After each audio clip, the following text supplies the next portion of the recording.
Hello everybody and welcome to race number 7 of the Night Racing League Sports Car Championship. We are at Francorchamps for the penultimate race of the Season 2 Championship. And we have titles that could be decided here today.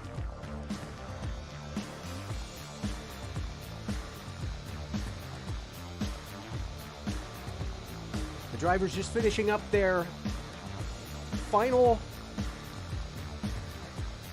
warm-up session.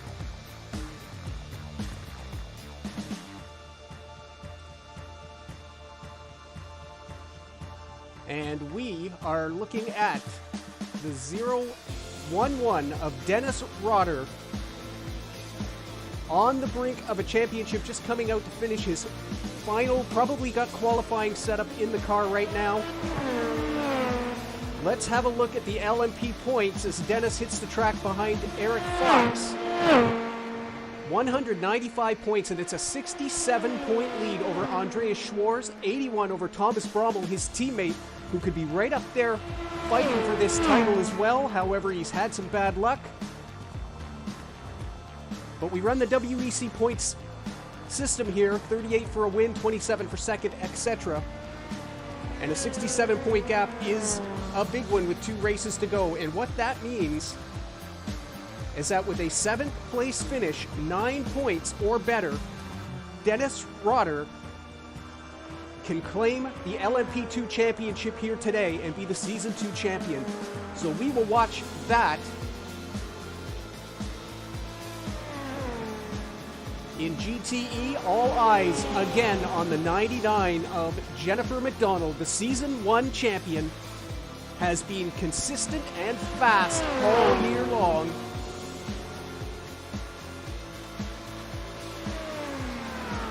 With a win and 3 second place finishes. Her other races, all podiums. She has not missed the podiums all season long.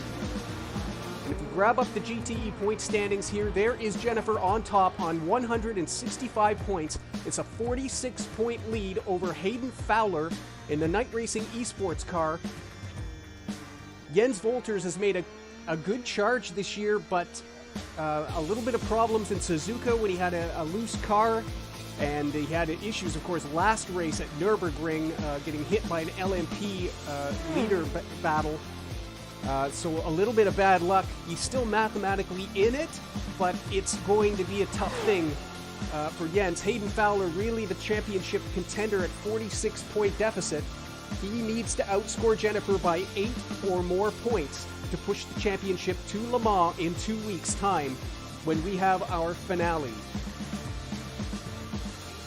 And the more, the better, of course, as Jennifer is very, very consistent in the podium every single race this season. So we will watch those championship battles as the car's just finishing up. We've got a couple of minutes remaining here. You can see most of the cars have made it back into pit road. Connor Seidel in the 25 just finishing up.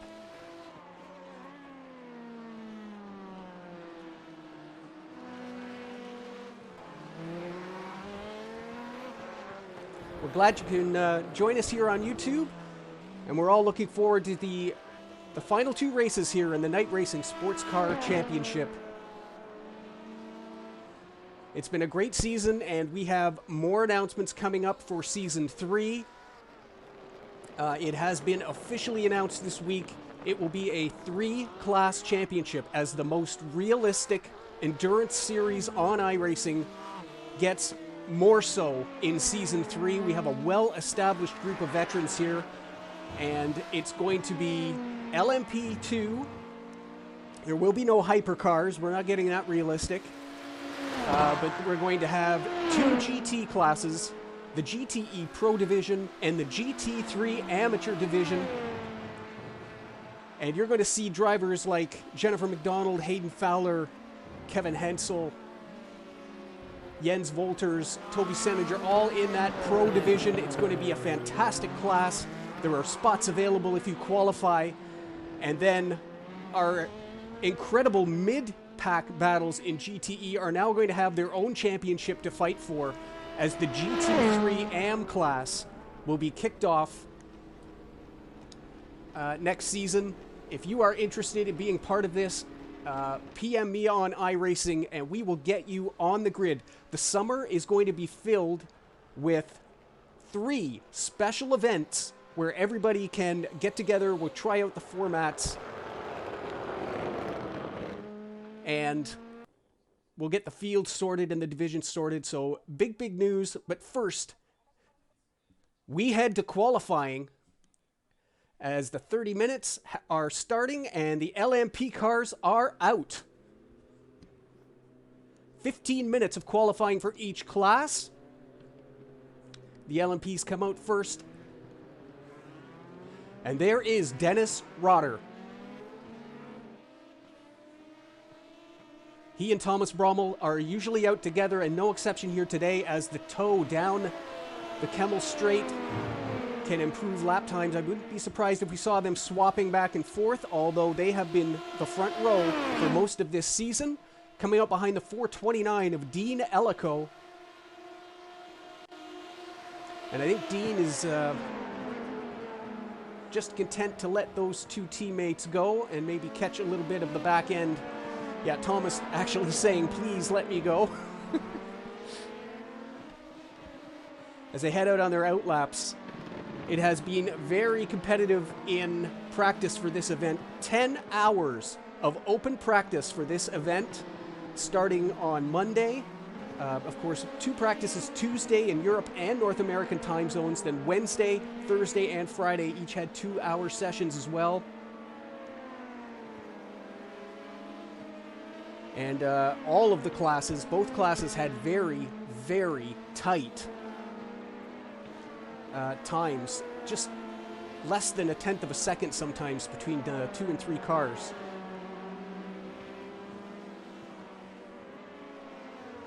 Andreas Schwarz in the 204. He needs to have a good day here today.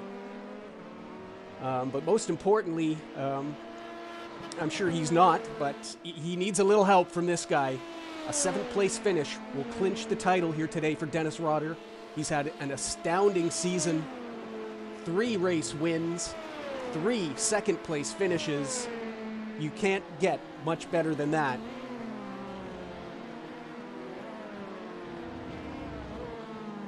As the cars come by the start-finish line, and we'll start our first timed lap in this 15-minute qualifying session for the LMP2 class.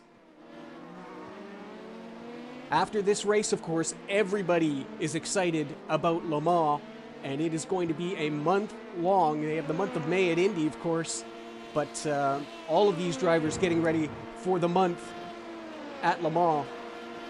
In a fortnight's time, we will have the season finale for Season 2, these cars racing in race number 8, a 2-hour race at Le Mans, and then everybody getting ready for the 24 hours, whether they're running on the June 5th time slot or the June 12th time slot. I think most drivers in this series are on the June 12th time slot.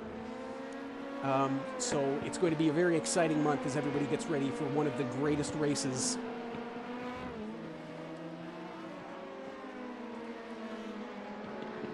Eric Fox there coming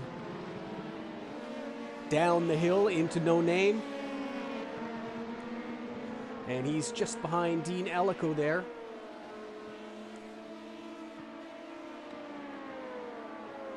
First across the line will be our championship leader, Dennis Rotter.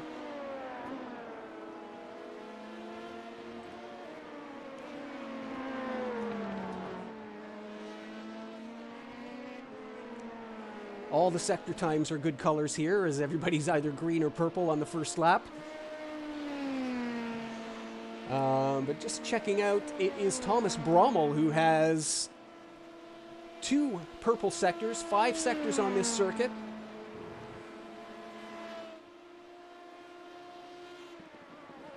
Rotter backs him up with purples in 3 and 4. And we'll see what the times are as we cross the line for the first time. A 2:02.155 out of the gate. What a lap time. Brommel can't beat that. He's 0.6 almost off the pace. And that's coming into the pits. Who is that? That is Dean Ellico. So something not right on the 429 as he comes in. Lars Rysted in his first race in the KRL. He's been with the league now for more than 3 weeks, almost 3 weeks, yeah. Doing a lot of practice, getting himself up to speed, and it is great to see Lars on the grid here today at Spa. Our first lap times as Keith Rainey finally comes across the line. We're still waiting for Oliver Schlabs to come by as well, but it is Rotter on provisional pole with his teammate Thomas Brommel.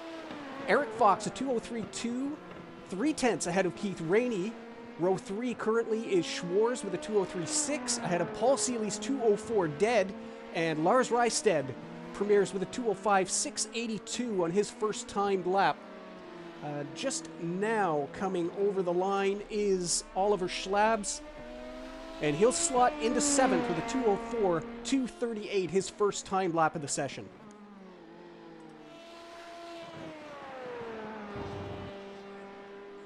Ellico back out, so I can only think that was an equipment adjustment. We have a lot of drivers on VR. I know Dean is one of them, so maybe he just needed to get his headset redone or maybe recalibrate the wheel and pedals, but the 429 is back out there, the only car yet to put up a time in qualifying.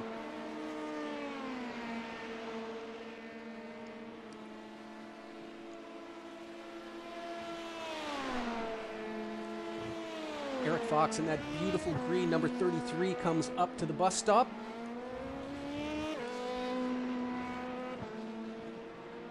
He and Andre Schwarz, purple sectors for Rotter as he looks to improve that incredible time at 2:01.894 as he does.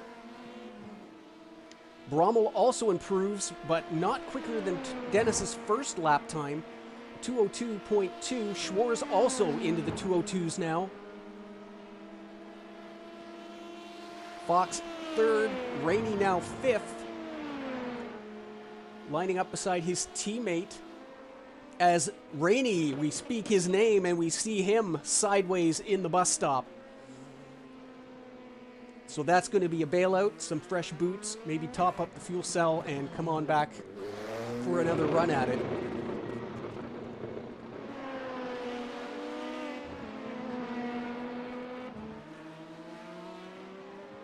That was too bad. Rainey actually had 2 green sectors, so that might have been an improved time, but he just got a little loose on that right-hand entry to the bus stop chicane. Ellico comes by for his first timed lap, but that's, of course, included some pit road time, and that's not going to count as a qualifying time.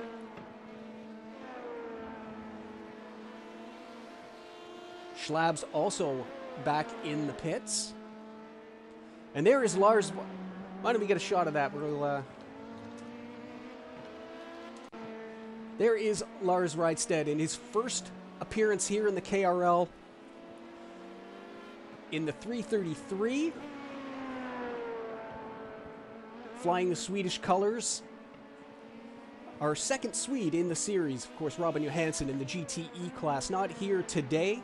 He's had some work conflicts, but I did talk to Robin earlier in the week. And looking forward to getting back on the grid.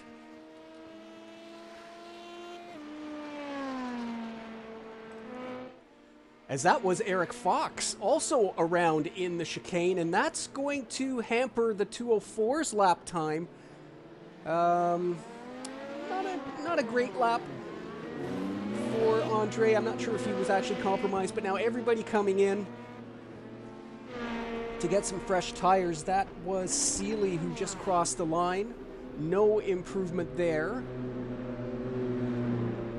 A 2:04.2 that time around for the Canadian. As everybody getting service. And you see Marcel Struve chomping at the bit to get out there for GTE qualifying. The first car to put himself... No, we see Steve Groniga back there as well. Getting ready for the GTE qualifying coming up here in just a little less than 6 minutes. Oliver Schlabs comes back out with fresh tires. Currently 7th on the grid.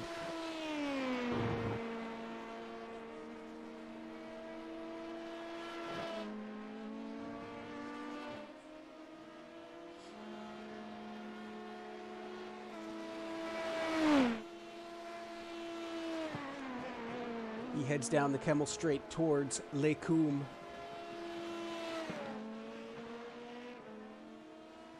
There is the 72 of Paul Seeley. No improvement on the first sector, but green in Sector 2. Dean Ellico had a good lap there, up to a 2:06.0. Still ninth on the grid.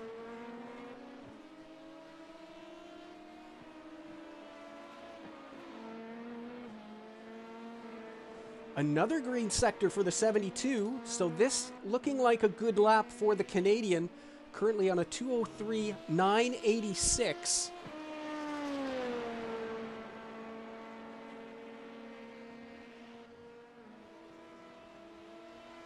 He needs to pick up 0.4 of a second to supplant his teammate on the inside of that row 3, and a full 0.9 of a second.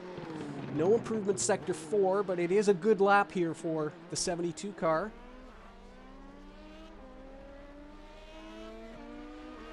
And a 2:03.403 puts Seeley inside of row number 3.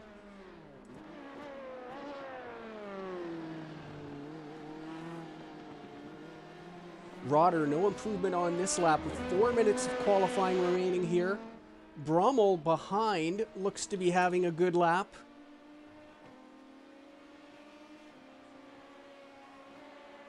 No, we were looking at the last lap. He had 2 green sectors, still on 2:02.2. It's 0.4 of a second separating the 2 teammates. Rotter wanting to close this deal out today, and no better place to do it than from pole position. Dean Ellico, 2 green sectors. He's coming out of the bus stop now. And the American does improve to a 2:05.497, and that puts him outside row number 4. Lars Reisted in the pits. We'll watch to see if he comes back out. That puts him down to 9th place.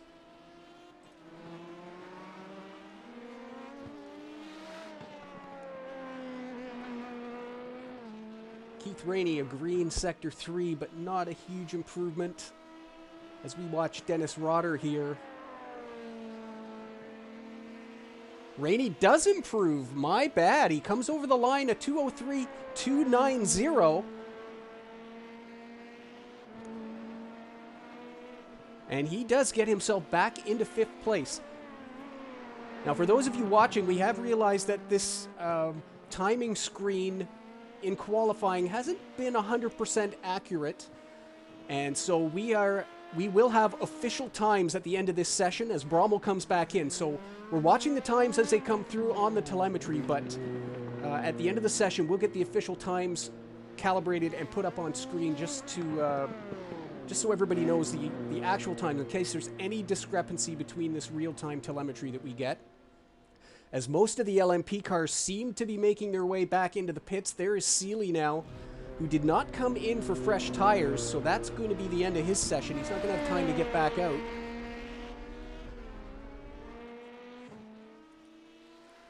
Oliver Schlabs improves and pushes Seeley down another spot at 2:03.292.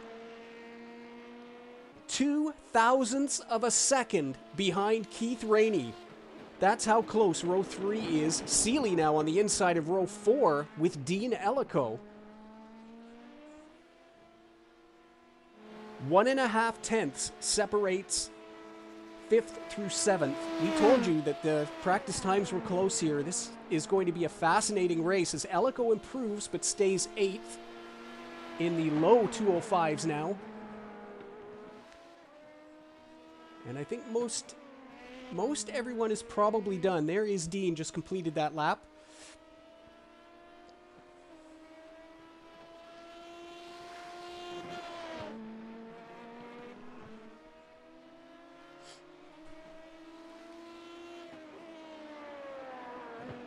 And we've got a pretty good handle on how these guys approach their qualifying sessions. And Dennis Rotter, just as I'm saying that, we're thinking most people are probably going to be on their in laps here. Rotter has the pole.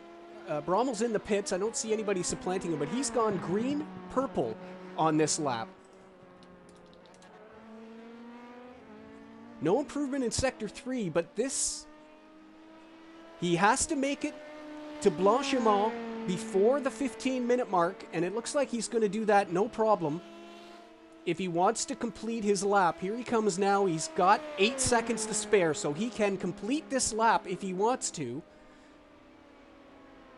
No improvement Sector 4. It's a 2:01.894, and that looked like a pretty subdued entry to the bus stop, and he is coming in. As GTE qualifying is now open, we see the cars just starting to come out now. Mark Sonnen in the 111. There's Connor Seidel. Kevin Hensel in that beautiful blue with black trim Corvette.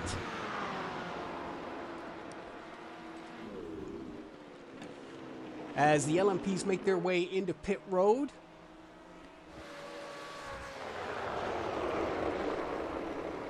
And here are the official qualifying times as the GTEs are on their outlap. Dennis Rotter on pole at 2:01.896 will line up beside Thomas Brommel at 2:02.291. Row number 2, Andreas Schwarz and Eric Fox, 2:02.9 and 2:03.0 respectively. Keith Rainey inside row number 3 with a 2:03.292 ahead of Oliver Schlabs, 2:03.295. 3 thousandths officially between them. It's a 2:03.4 for Seeley. On the inside of row 4, Dean Ellico, 2:05.1 and a 2:05.6 in his debut for Lars Reisted. As wide at Pouan goes Connor Seidel. Strict qualifying scrutiny here. We have had cars not really fall foul of it yet. We had a weird disqualification in a previous race. I believe a car may have touched reverse gear just to back away from something in pit road and got that strict DQ. That was cleared, of course, and not enforced. But these guys do very well, but the incident limit's all in place. As we get the timing screens back up for you.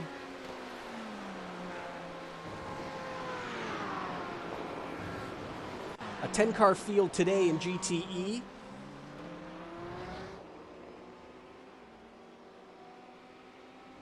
There is Toby Seninger in the 488.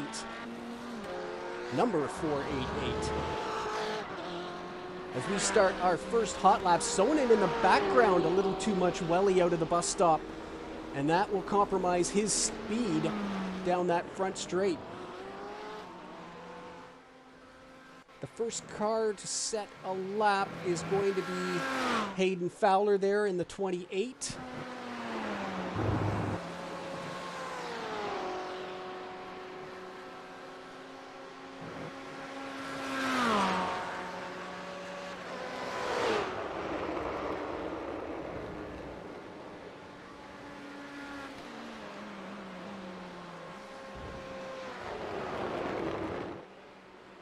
As the BMW crackles into Lake Combe.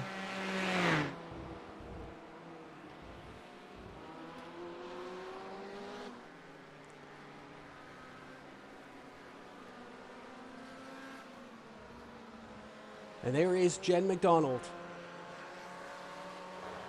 Will she back up her Season 1 title with another one here today? It's a very, very tight GTE field here.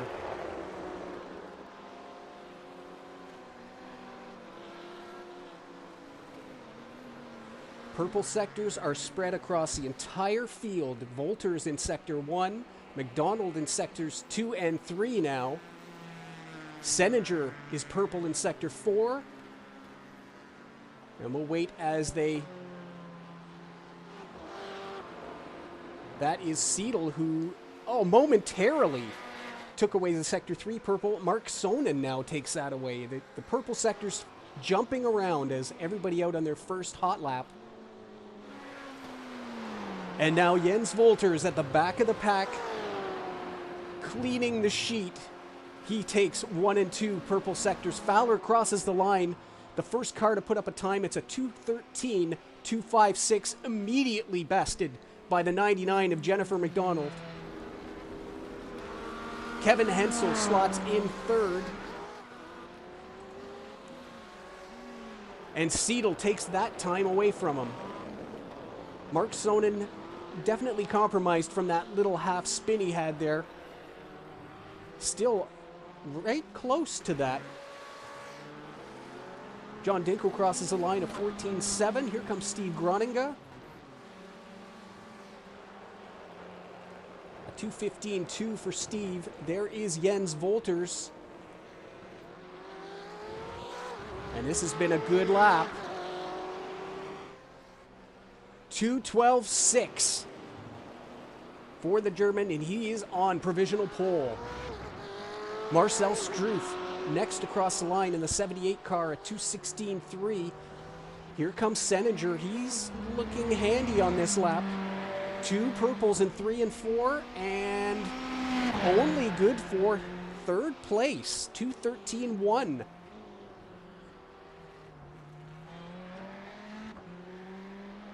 Green, green, purple, purple, green, and it's good for third place. How about that?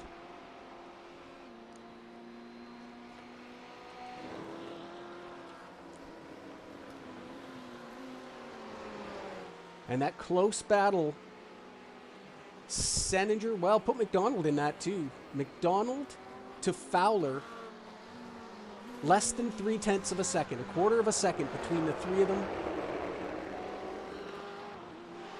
As you're coming around again, Fowler is purple-green here on this second lap. That's Hensel we're looking at.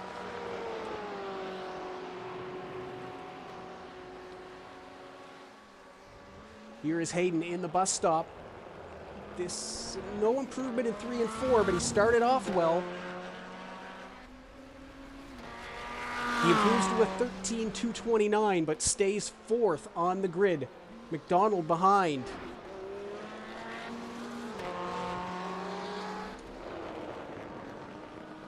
No improvement on that lap.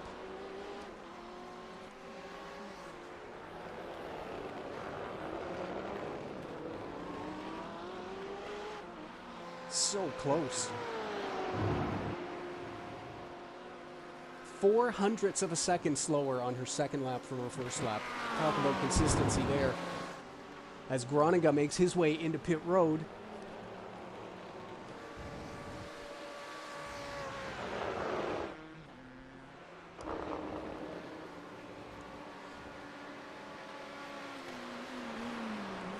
Wolters improves as he comes across the line. A 2:12.590 is now the benchmark.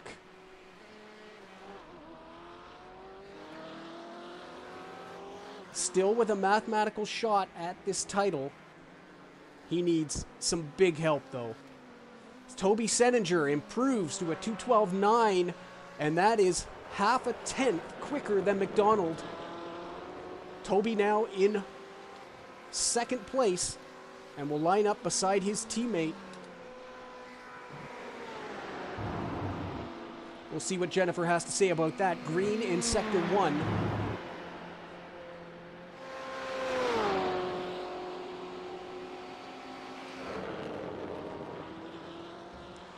And green in sector 3 as well. So this is a good lap for the 99 car.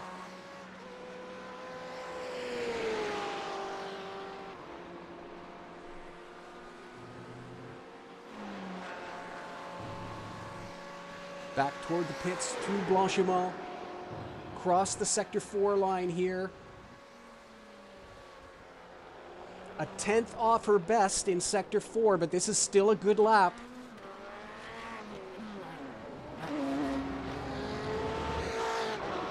Fowler to the pits, that was the noise you were hearing, and McDonald improves. Bested by a 0.5 by Toby. She does the same thing as a little hot into last source. No harm, no foul, but this lap won't be an improvement. A 0.5 better than Seninger on that lap. A 9:11 to a 9:48. As we have Hensel, Sonnen in the pits, and Fowler now joining them. Enough time to get fresh tires and go out again. I'm assuming McDonald on that same strategy now with that little half spin. Be enough time to come back in, get fresh tires, and do one more hot lap. As there is Fowler back out of the pits. John Dingle in behind. A quick rundown. Volters, McDonald on the front row. Seninger and Fowler now with the row 2 cars. Seidel and Hensel in row 3. Sonnen, Dinkel in row 4 with Groninga and Struff the 5th row at the moment.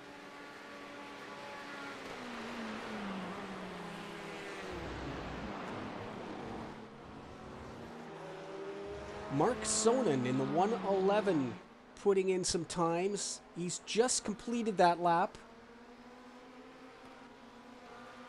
2:13.6.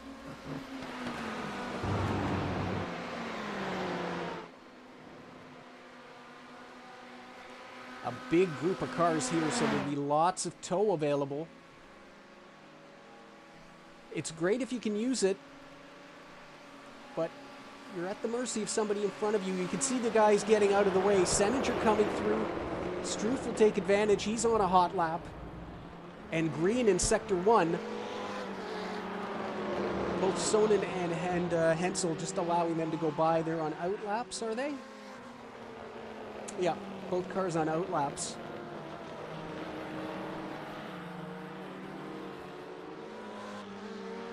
Seninger, no improvement in Sector 1.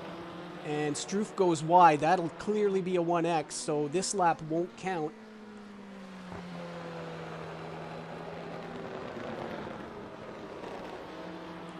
And no improvement Sector 2 for the 488. As you can see, Struff has backed off this lap now.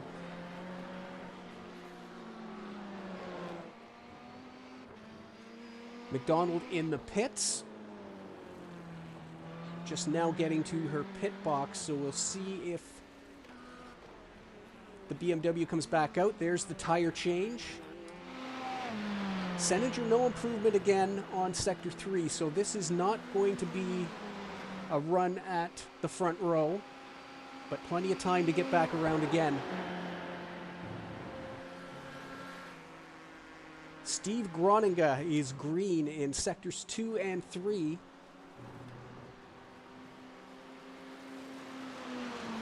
And, well, pretty handy in Sector 1 as well. A little off of Dinkel and Sonnen's times. Just a 10th behind Sonnen, who's 2 positions up on the grid. So we'll see what this improvement is. It's a good but average sector in Sector 4. We'll see if Steve can get himself off the 5th row here. He improves to a 2:14.924. Still 9th.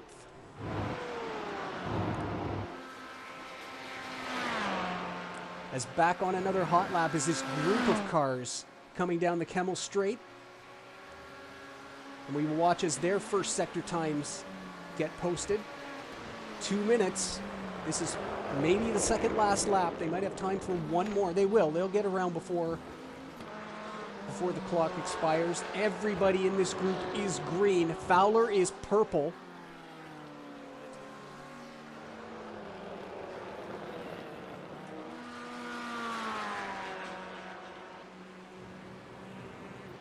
Purple, white, green. So this is a good lap for Hayden. Even his non-improvement, Mark Sonnen is green, green. So we'll pump back to him. I may have been a 1X for Hayden there. And that's going to ruin that lap.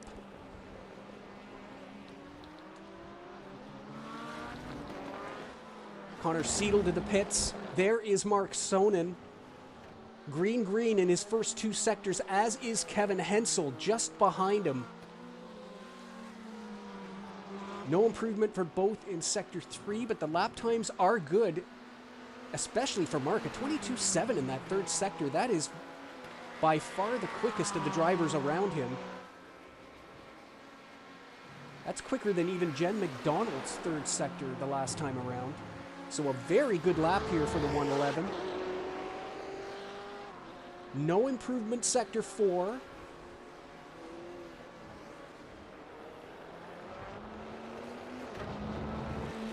Has he got enough in the early part of this lap to improve? He does, all the way up to 5th place, a 2:13.056.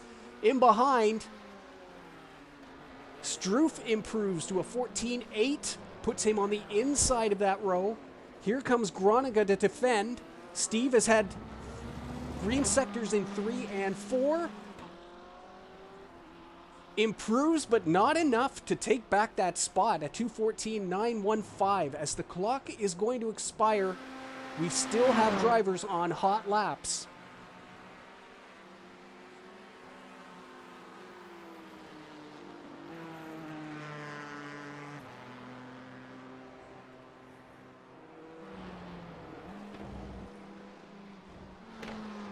Kevin Hensel and Mark Sonnen seems to be off the pace. Kevin is on a hot lap. Here comes Jen McDonald. No improvement there. It looks like Kevin Hensel, the only car possibly to set a time here.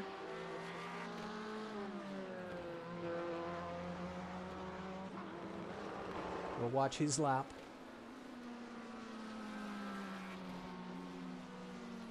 Mark's still on the throttle. He's not improving over that spectacular lap he just put in. And we have to say, just 0.03 of a second off of 4th on the grid. Held by this man, Hayden Fowler, who comes now into pit road.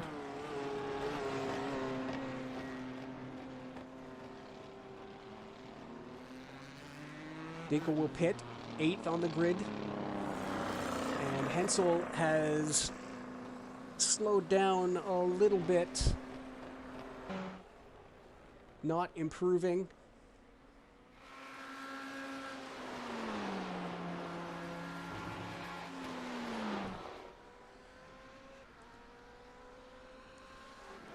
As McDonald comes across the line, does improve her time to a 2:12.8, but stays in second as the 94 car coming across the line.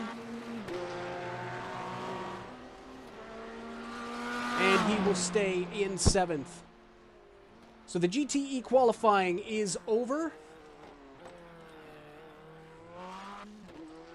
On pole is Jens Wolters in the 24 car with a 2:12.596 ahead of Jennifer McDonald at 2:12.8. Row 2 is Toby Seninger and Mark Sonnen, 2:12.9 and a 13.0 for Mark. Hayden Fowler will line up inside row number 3. As there's one of your official times not being updated.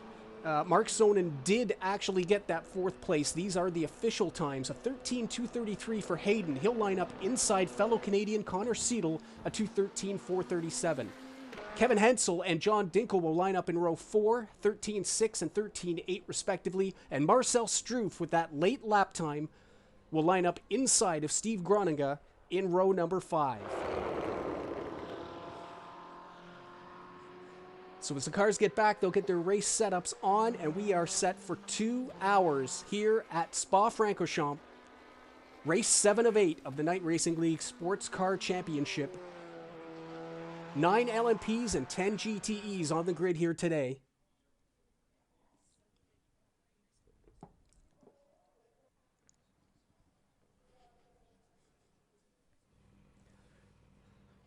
As the Porsche safety car lines up, approaching Blanchiment, and we will get ready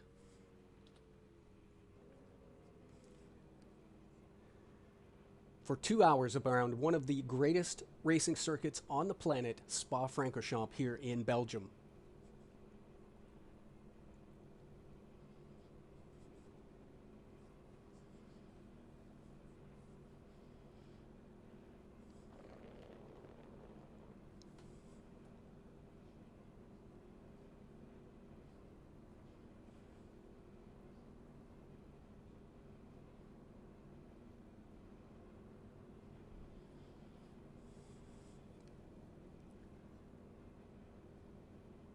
The GTE is all eager to go. You can see that Lars Rydstedt is on the grid, the only LMP at the moment. Everybody's staying in the pits, keeping their tires in the blankets as long as they possibly can. There'll be some fuel saving here too today, so you don't want to be sitting there with your engine running if you're right on the limit.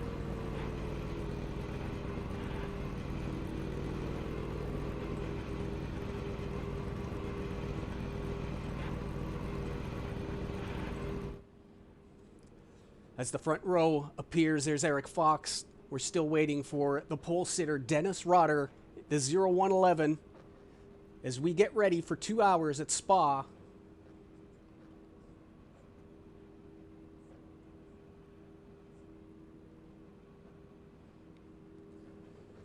And the pace car will roll. The GTEs will wait to establish their 15-second gap. They will have the bus stop chicane as their first corner.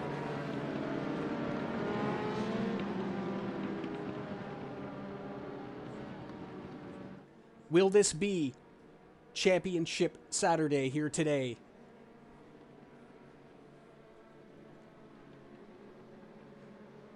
And no Dean Ellico on the grid as we're rolling away. What has happened to the 429 car?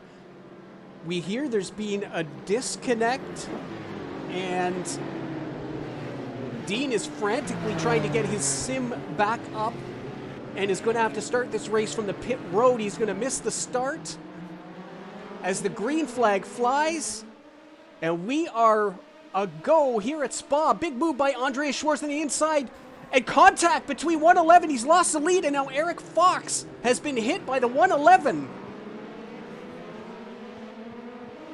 And that's going to start cars with 4X, just like we had last week in the GTE class. Here are the GTEs. Volters is away with Fowler second, Seninger third, McDonald is in fourth place.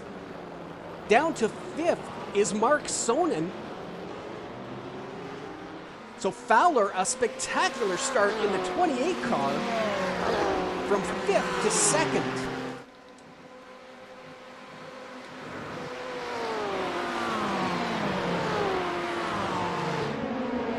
The GTEs are out of Malmedy, and coming down the hill, it is Thomas Brommel in the lead. No apparent damage on the 011. Schwarz third. Oliver Schlabs up to fourth place. Rainey, Seeley, Eric Fox seventh ahead of Lars Riedstedt. Has a look on the Canadian, but no pass attempt there.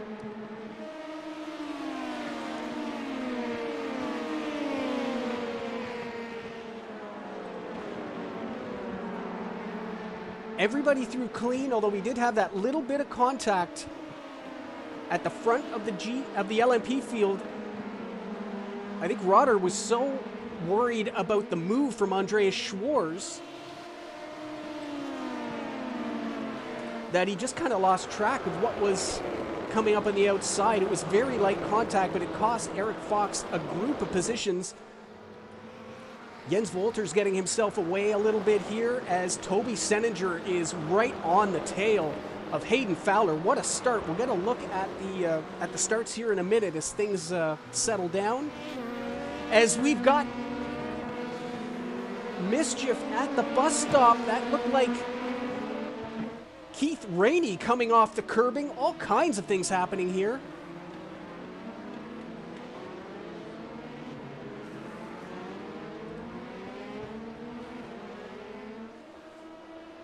Andreas Schwarz has dropped right back off of that lead as we've got Fox again on the tail end of Seeley, and he might have a run down here through the Kemmel straight as just in front of him, Rainey is all over the back of Schwarz. Double passes going on here. Rainey is through, as is Fox.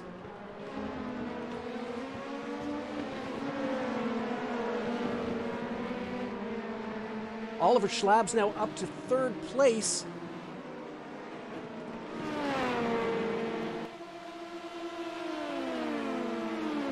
And it is Andreas Schwarz coming up to the bus stop. You see how close he is to that front battle. Oh, and he's just done a four-wheel drift, and Rainey having to bail out. I saw the rear end of that 204 car jump in the air, and then it was all hands on deck down to La Source. But able to maintain that position until the Kemmel straight. Seeley having a little look, but nothing to get by. Back to live action as Hayden Fowler continues to try and ward off the advances of Toby Seninger. Jennifer McDonald, Mark Sonnen right there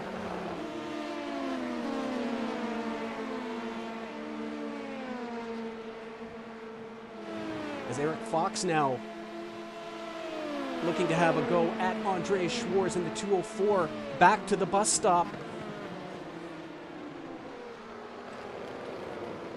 As Toby Seninger makes the pass on Fowler, and he is up to second place. It's happening all over the place here. Hayden Fowler getting the start he needed. He's ahead of Jen McDonald, but he's now lost a position, and the 99 car is in the rearview mirror.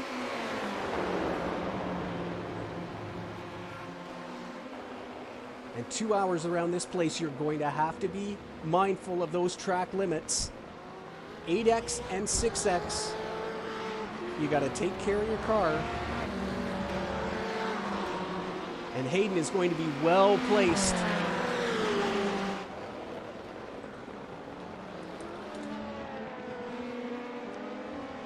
As back down the Kemmel Straight, Schwarz has retaken that place from Rainey. Meanwhile, the GTEs are all together and lined up for some passing in the same place. Here they come. Hayden Fowler right in the mirror. Jen McDonald also there. Mark Sonnen.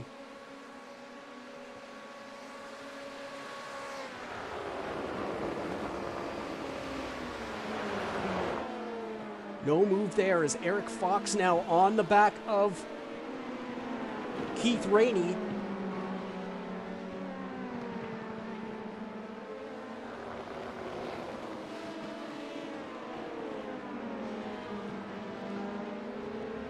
And the 429 is on track. Just a quick update. There is Dean Ellico. He crosses the line to complete his first lap, I believe. But a tough break with a disconnect just between the end of qualifying and the race start. But Dean is on track and he's going to get in this 2 hours. Toby Seninger starts to pull away a little bit.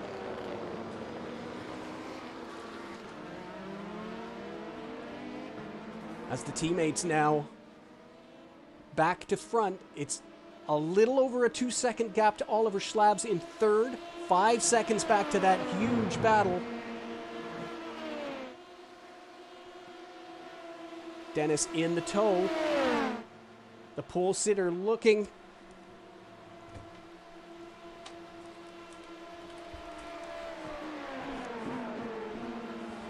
No move there. Eric Fox in behind has taken Keith Rainey. There they are.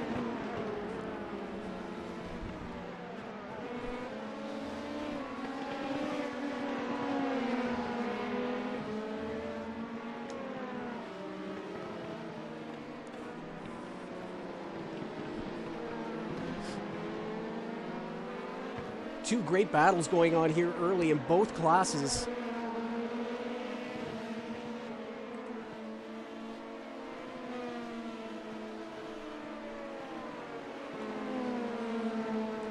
Eric Fox trying to recover from that opening incident. I don't see any damage on there, and his lap times are fine. So I think it was just a light scrape. Clearly there's no suspension damage for either of those two cars.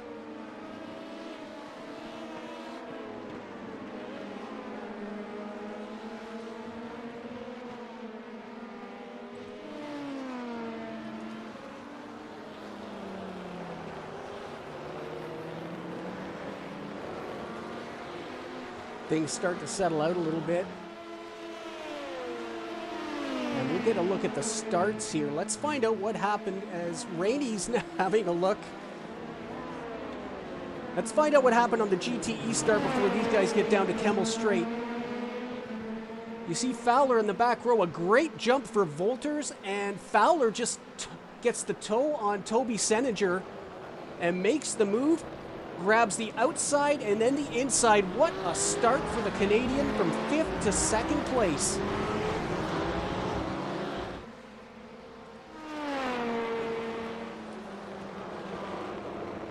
As we head back live. And off the toe of the 33 there, that gives Seeley a run on the 6 car. So the teammates will go at it, and the 72 makes a move up to 6th. Keith puts it in deep, but he has no angle on the corner.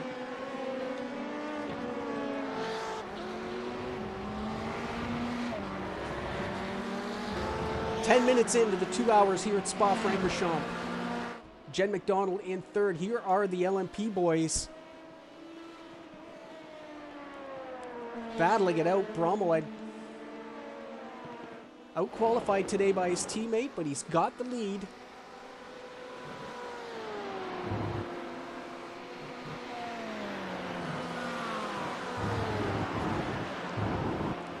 And Jen doing what she needs to do today. Keep that 28 car in view. Hayden has to outscore her by 8 points.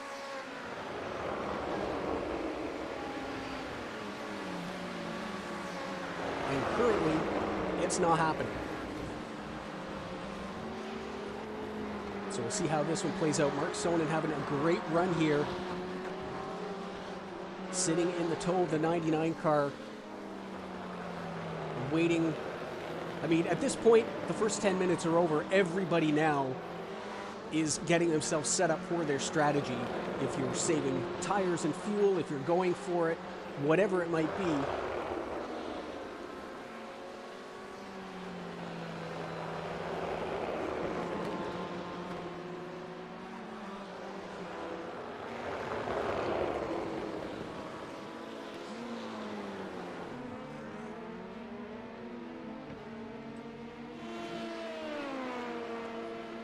The night racing cars come down the hill. There's Andre Schwartz under attack from the 33.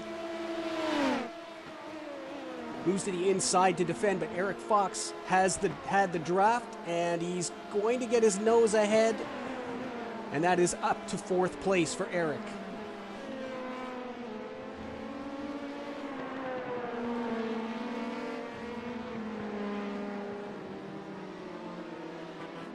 Eric in his second race here in the KRL, and very excited about the changes coming up. We're having some great talks with him, and we'll be instrumental in getting this 3-class series going. It's going to be a great summer in the Night Racing League. We hope you'll join us for it. Whatever your speed level, we'll have a class for you to race wheel-to-wheel with people, and we'll have 3 special events. The first one announced for June. It is likely going to be late June, with everybody racing in the 24 hours at Le Mans this year. It will be a 3-class race at Silverstone, 90 minutes. So we don't want to conflict with any of the EES races, so it may not be the 19th. It could be the 26th, but stay tuned and check the iRacing forums, because we will have an announcement on that very, very shortly for the first 3-class special event coming up in the Night Racing League. Andre Schwartz keeps himself nice and tight. See if he can have a run at Eric down the same straightaway. A little bit of a gap starting to form up front. Brommel with almost a 2-second lead over Rotter, so as we're saying, and now is the time when, okay, you've got yourself positioned, you've got yourself in the train, you got to start thinking about how you're getting to the end of the race with pit stops and tire management. And so Dennis, who we saw is the king of fuel management after his race at Daytona, may just be slotting himself in there to do something along those lines. Big picture, if he finishes 7th or higher, he's going to win this title. And in a 9-class field today, and Dean Ellico already having problems, there's not any reason for Dennis to risk anything here today. As Hayden Fowler is now clearly losing touch with the 488, Toby Seninger stretching his legs. A 3-second gap to the leader, and he's got 1.8 seconds now on what is turning into a battle for 3rd place. Last time around, Jennifer McDonald set her best lap time at 2:13.6. Fowler a 14.1. So we'll see if Jennifer is content to sit there, or if she'll just say, Hayden, I just soon be in front.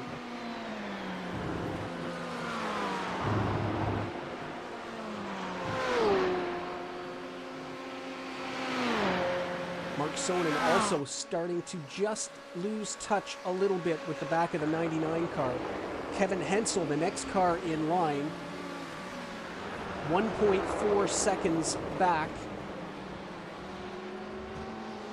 Sorry, that's 2.4 seconds back from Sonnen.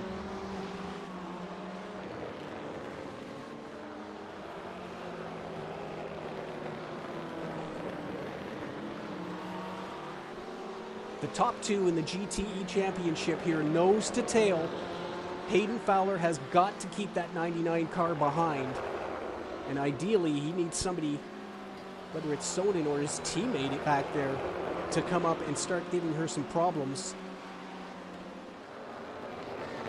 Because at the moment, he's not on pace to get what he needs here today to push the championship to Le Mans.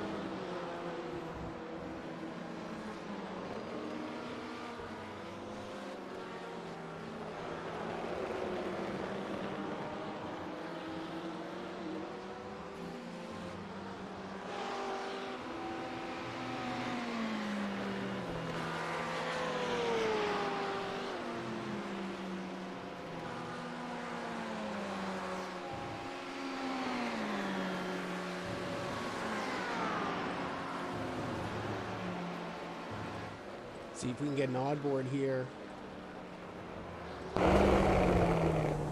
from the roof cam of Jennifer McDonald.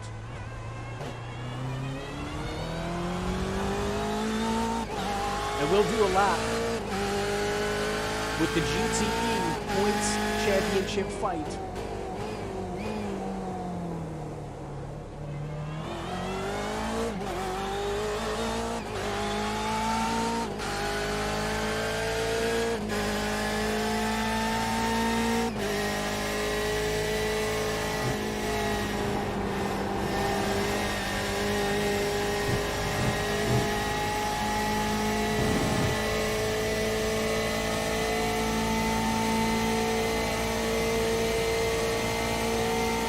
Look at that Corvette pull away,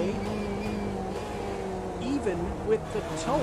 I didn't hear a lift on the 99 there. That is surprising to see that Corvette pull away down the Kemmel Straight.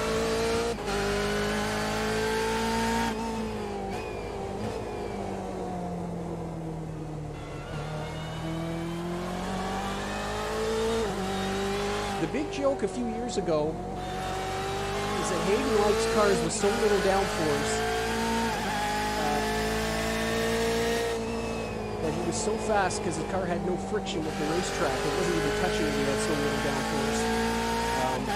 Boy, you kind of got the impression there down Kemmel, didn't you?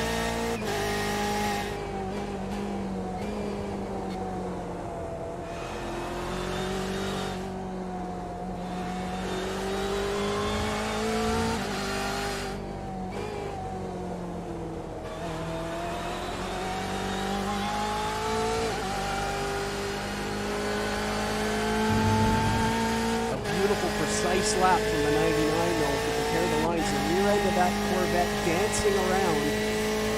The BMW just beautifully on the lines, no slides. That may come into play a little later on.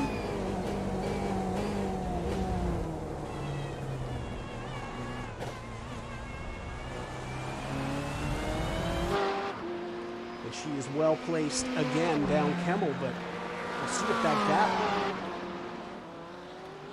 increases again. Speaking of gaps, the leaders are now within 0.8 of a second. Dennis, who had dropped back to almost 2 seconds behind, is now starting to reel his teammate back in. It's 5 seconds to Oliver Schlabs in third. You just see him coming out of the bus stop there. Eric Fox reeling him in a little bit. as Eric does his best lap time of the race there at 2:03.7, so 7/10 he pulled out of Oliver that lap.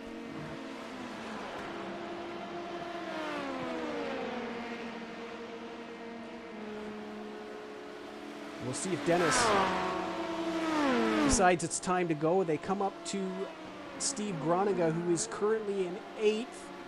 Nothing going to happen here.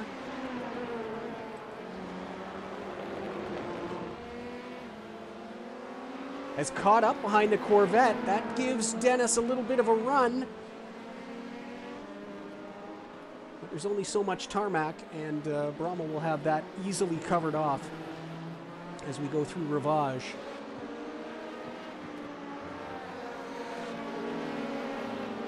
We never did recap the start of the LMP race, so we want to get a look at that now. As they came out of bus stop, you see Dennis, he can go up to pace car speed, which he did. The rest of the field, you see him kind of slow down there, and the rest of the field kind of jumped him when the lights came out. He tried to cover off Andreas, and I think just kind of lost where he was, and Eric had a beautiful run on the outside. I'd say kind of a no harm, no foul there, but I mean, certainly Eric was inconvenienced. The stewards have had a look at it and decided it was just a racing incident. There was a lot going on, and it certainly wasn't a block by the 011. I think he was just, after covering off the 204, decided to come back to the racing line as he's got himself that same move that Hayden Fowler pulled off, and Dennis Rotter up to the lead as we complete the 10th circuit here at Spa-Francorchamps, and the pole sitter back out front.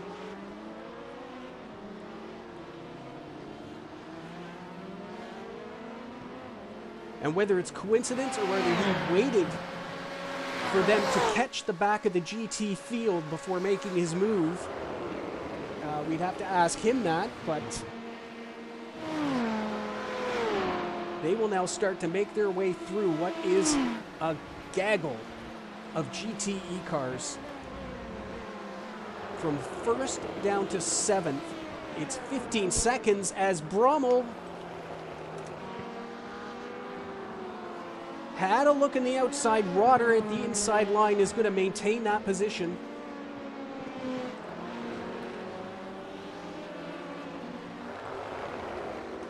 Meanwhile, Keith Rainey has overtaken Seeley in the 72 car. So he's back into 6th place.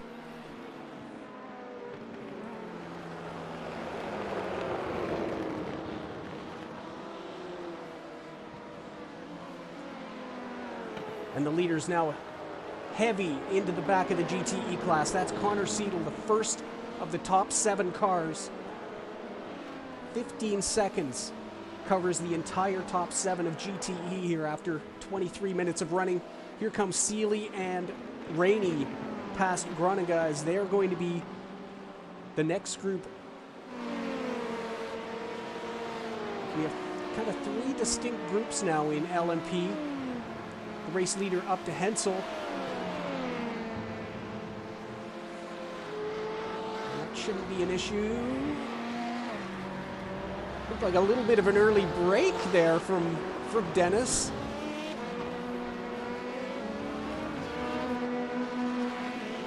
Last thing you want to do is go buy a GT car there into that very slow bus stop and leave yourself a little late and blow the chicane. So maybe a little bit of extra safety there from Dennis. Eric Fox is now in touch with Schlab, so we'll see what happens here for the battle for 3rd.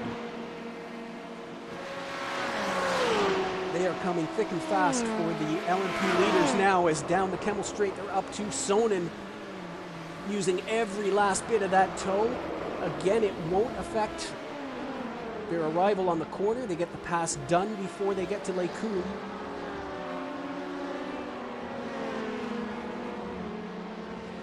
Seeley is next. No, is that? No, that's Dean Ellico, who's got himself, although he is a couple of laps down, 3 laps to be specific, he is at least going to be in the pack of LMP cars here. Here they come. Rotter through into Pouin. And on the second part of Pouin comes Brummel. The battle for the championship in GTE has to make way for the LMP leaders. Not a great part of the track here. Oh, a little bit of a power slide by Brummel. Couldn't get it down. Rotter's through.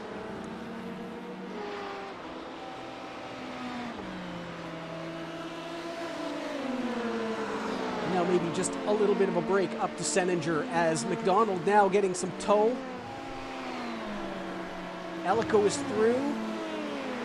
But the third place car of Schlab's coming now. He's got his own worries as Eric Fox continues to get larger in his mirrors. It seems like everybody's on the front straight right now as Schlab's comes by Fowler. The leaders are going by. They're split by Seninger.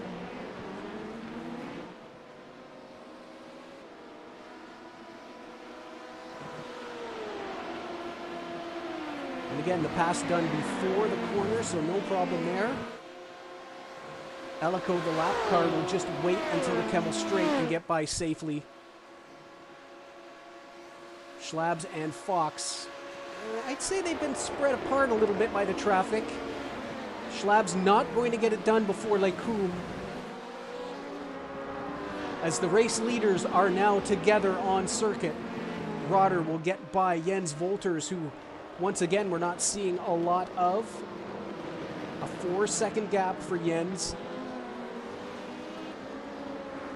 His title chances are slim because of a couple of poor finishes this year, but he has a very good chance at second place, and a win here today would not hurt that effort whatsoever.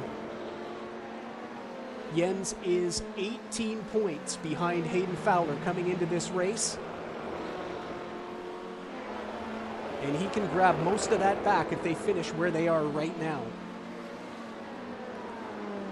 Andreas Schwarz makes it past the second place car in GTE.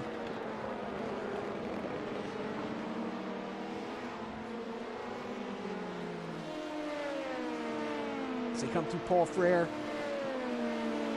Eric Fox also gets by. And the battle for third will continue on with all the GTEs running so close here today. It really is 2 laps of fun, and then you've kind of got the track to yourself to run your own class.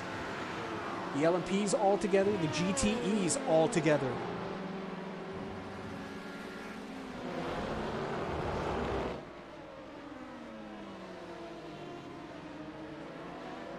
Andreas Schwarz makes it by Jens Wolters.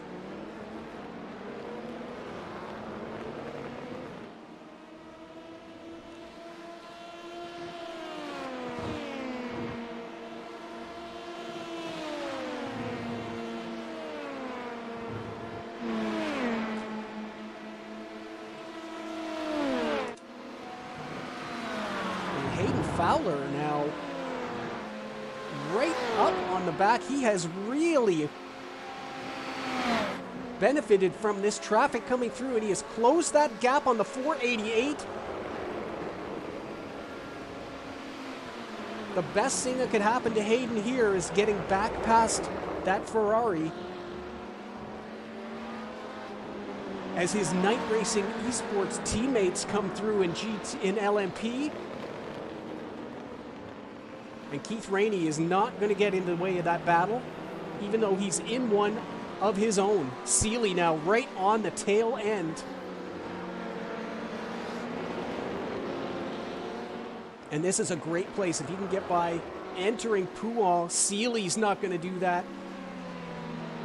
He'll wait for the second half of the corner. There he is on the inside.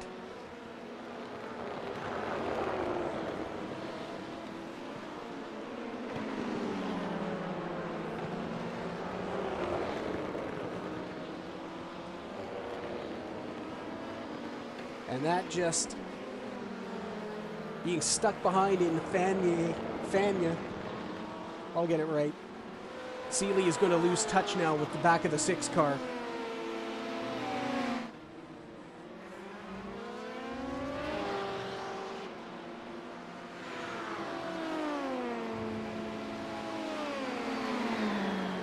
Little bit of an advantage. Ooh, and going wide there, that is clearly a 1X. But the traffic giveth and the traffic taketh away, and a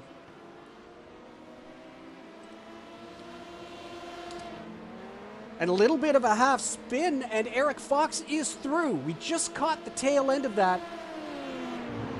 Andreas Schwarz also through, so Oliver Schlabs has dropped to 5th place here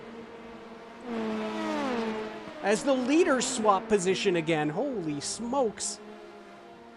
Everybody vying for camera time here today. Thomas Brommel gets the drop down the Kemmel Straight and is back out front. Meanwhile, it is 3rd to 5th for the 473.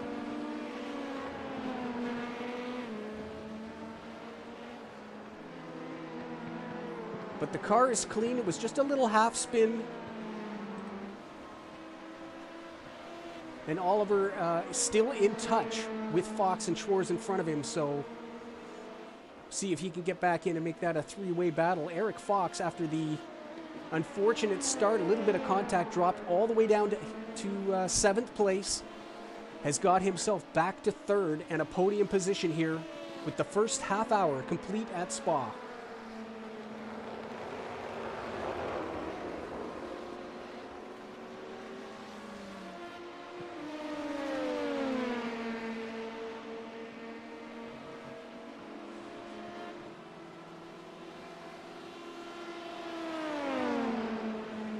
The gap to Fox, now that he's cleared the midfield, is just over 6 seconds to the back of Dennis Rotter, who is looking racy again. Are these guys going to swap positions again?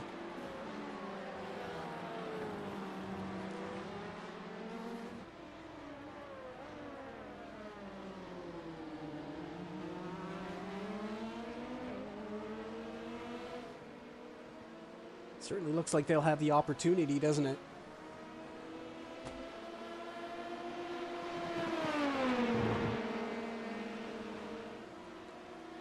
Oh, and he had to pull out early. He had such a great exit through Radillon. And Dennis Rotter does, in fact, retake the lead of the race.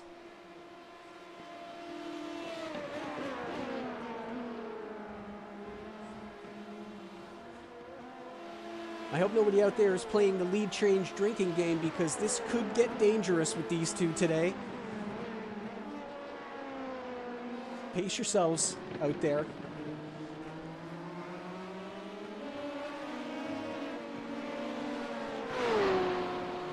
As Hayden Fowler has a good run again off Radillon. And he takes a peek on the 488.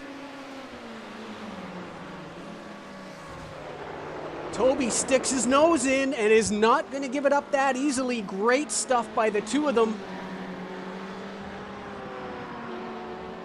And the German will maintain that 2nd place.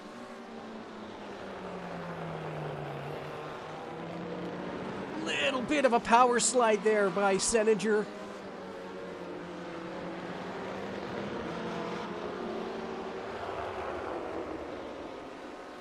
McDonald watches on as Lars Reisted comes through.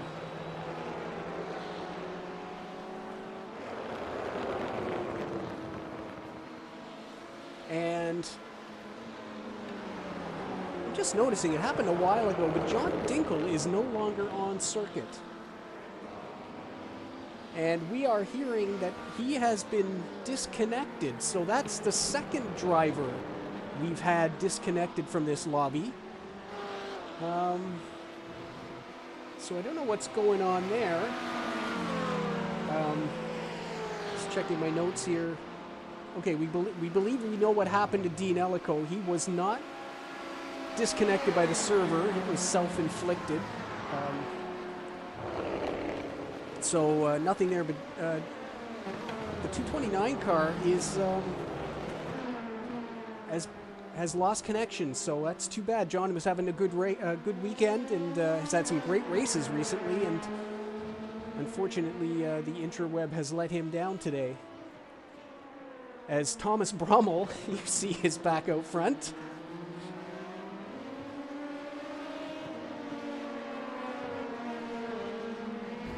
You either have to watch these guys all the time, or you're just going to miss it. As we've had a yellow flag on track, Oliver Schlabs is off circuit, and the right front of that car does not look good. What happened to the 473? He's just had a...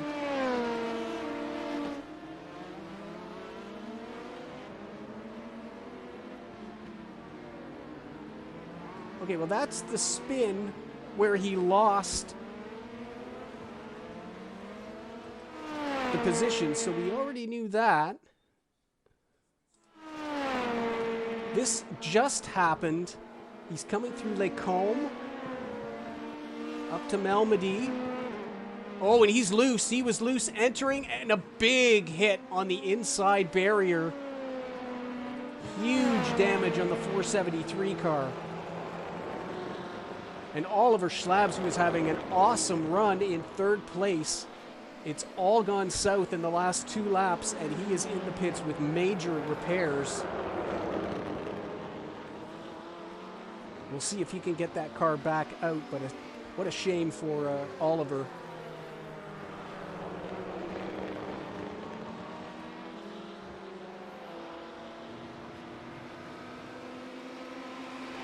As Rystad comes up now to this incredible battle we've got now for second place in GTE. We've seen them swap positions twice in Lake Combe. Seems to have woken up Toby a little bit, and he's starting to try and pull that gap a little bit. As we jump back to the leaders of LMP, who's in front now? Oh, it's still Thomas, okay.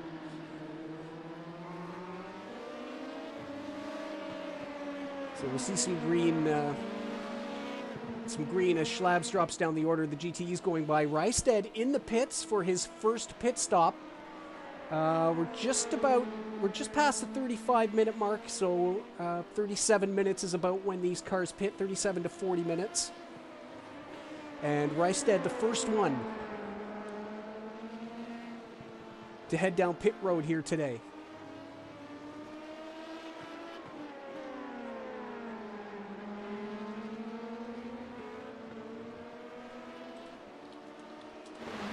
As Fowler again is passed, and he's got second place now. He got it done going into Lake Combe.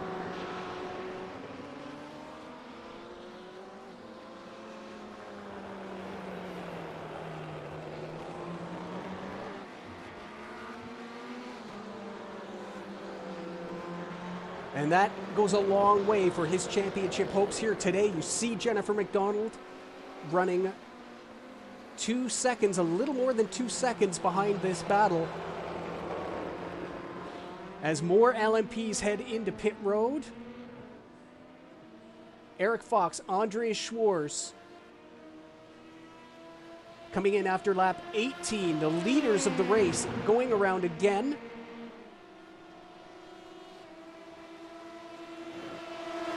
And Rotter looking frisky.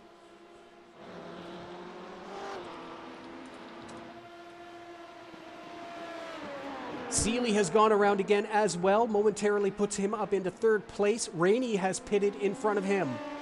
We start to see the LMP strategies reveal themselves. 17 laps for Rystad. Schwarz, Fox, and Rainey, 18 laps on their first stint, and it's going to be at least 19, we would think 19, for Rotter and Brummel and Seeley in the 72. Eric Fox, the first to clear pit road, and he will come out in fourth right with the GTE leader. In behind him comes Andreas Schwarz, now in fifth. We look at the pit times, and it is fuel only for all of the pit stops except for Lars Rystad. He took fuel and the tires. Meanwhile, back in GTE, Hayden Fowler may have second place, but Toby Seninger has the tow. But again, look at that Corvette in a straight line. Steve Groninger makes it to the pits. The first, well, Marcel Struff has been in as well, so we're starting to see some GTE pit stops as well. And here come the race leaders, front to back, Rotter and Brummel, and I imagine we're going to see Seeley when he gets here. He's 30 seconds up the road from these leaders.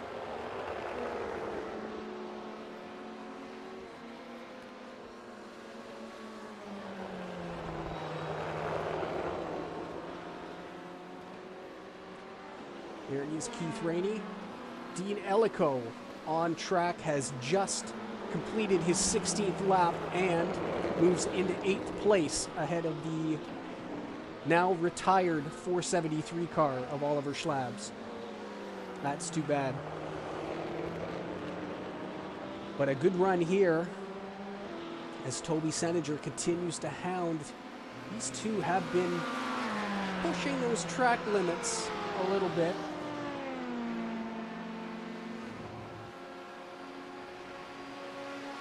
But he's very well positioned. Seeley does make it to the pits, again wide for the 28.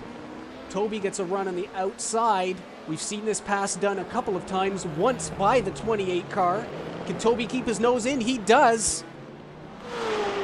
And they will drag race to La Source, where the inside advantage swaps again. Very, very tight, and Hayden Fowler is going to maintain that position. I think now Toby's bet is to tuck it in, go through Eau Rouge. He's got this LMP, unfortunately, but he's got a great tow to try and regain that second place. Keith Rainey hops the curb to get down on the inside and get this done as quick as he can. Fowler moves onto the racing line. He has to dart over to the right side now. And all of that, I think, was a little too exciting, and Toby couldn't get the run he needed there to retake that position. Keep it close, he'll have another chance. What it does do is get Jennifer McDonald back in touch with these cars. That 2-second gap is now right down.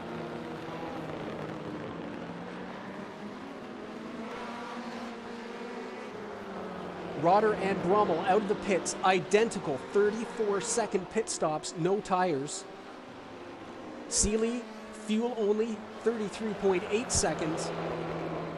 And he is back in 6th place, where he belongs. Where he was before the pit stops.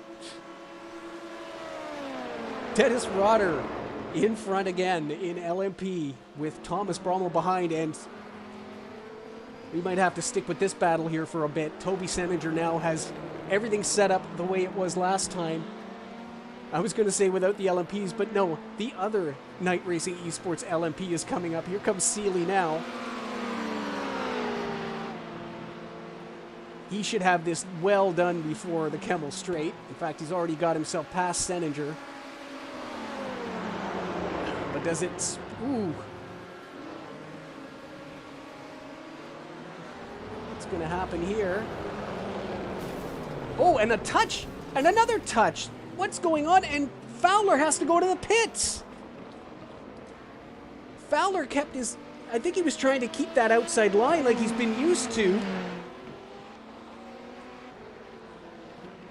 But he clipped the outside of the 72, then came back to the inside, and Toby Seninger hit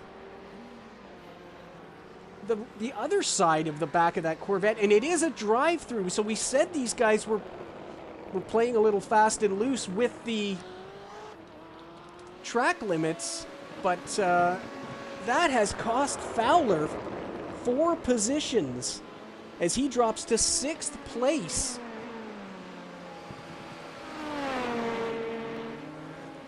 As here they come, Seeley's got the inside line, everything's done and dusted, but Fowler goes in deep on the outside, clips the 72, and then letting off the gas, that causes Seninger to hit him on the right side. So that 4X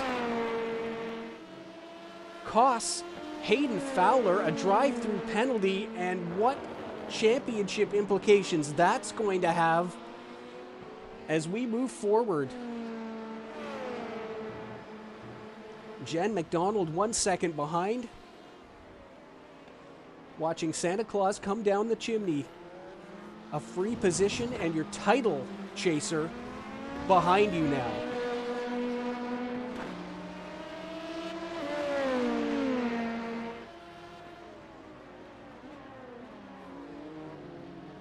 Meanwhile, the unleashed battle for the win at Spa continues.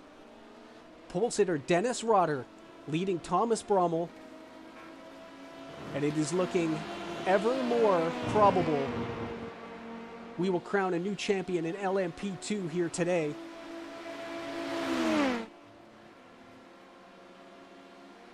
Had a chat with our Season 1 champion earlier this week. He's doing well. Wishes these guys all the best of luck. He's been watching the streams on YouTube. As Seninger has made it into pit road, Jen McDonald will temporarily be promoted to the lead in GTE.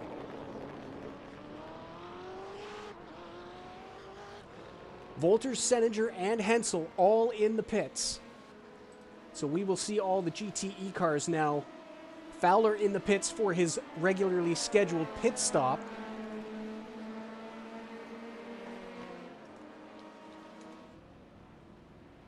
As you see, all of the top GTE cars on pit road right now, except for the 99. Sonnen has already pitted. So Volter's the first out. Seninger back out, and we'll see where that gap plays out with Jen McDonald. Tires for the 25 car. Just saw him jump on the gas, and tires for Hayden Fowler as well. So he said we saw the rear end of that Corvette dancing around. And as we approach the halfway mark of the race, not quite, both Canadians are putting fresh tires on their cars.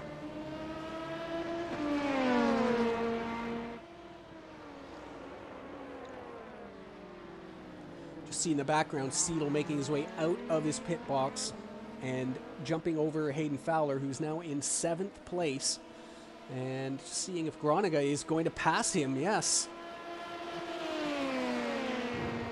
Although Fowler is out and running, and so that was just Groninga going through La Source and Fowler exiting pit road on the inside. So the 28 car will maintain that 7th place. There they are now as Eric Fox, 3rd in LMP, makes his way through the exiting GTE cars from pit road. A good run for Eric here. He's 10 seconds off the lead. Of course, the advantage those guys have, it's been a heck of a battle out front. Another 1X for the 28 car there. It's been a heck of a battle out front for these two unleashed cars, but the thing you also have to realize is they're giving each other toes. I mean, one leads a couple of laps, another one leads a couple of laps, so they're saving fuel and getting the tow to possibly improve those lap times. Eric, with no such advantage here, has done well to stay within 10 seconds, especially with that drop to 7th off the start. Fowler and Seidel right together here. That battle is for 6th place. Jen McDonald is in the pits, so let's watch this. Does that look like tires as well? We'll wait and see Seninger here. Seninger fuel only, and he's gone through. So this may be some big picture racing here for the 99. Saw the troubles with the 28 car. All she's got to do is stay in front. The car's off the jacks. Fresh rubber for the remainder of this race. That's going to bring McDonald out. You could just see now that battle coming over the front straightaway. But the 99 car is going to be out in time.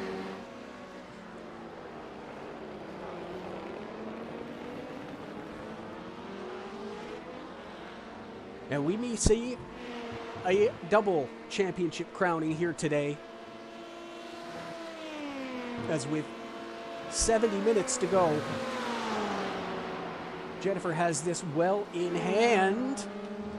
That was a big wiggle by the 28 car coming over Radillon. He's got the toe and one position back for Hayden.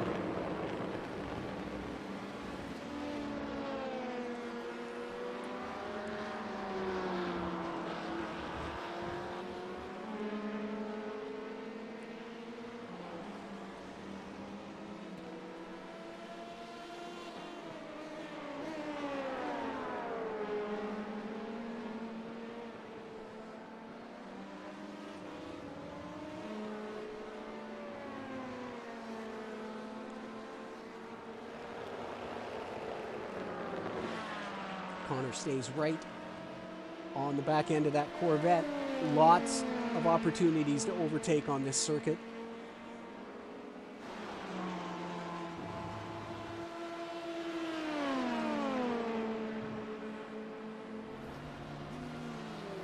As the leaders come through to complete their 24th lap.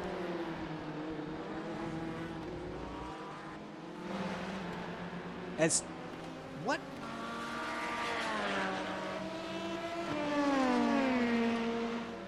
As Toby Seninger has just dropped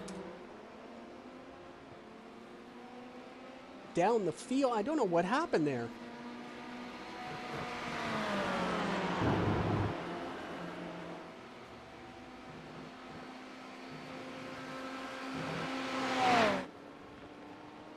Now listed in 9th place. He's obviously had a spin somewhere. I haven't caught it. Nope.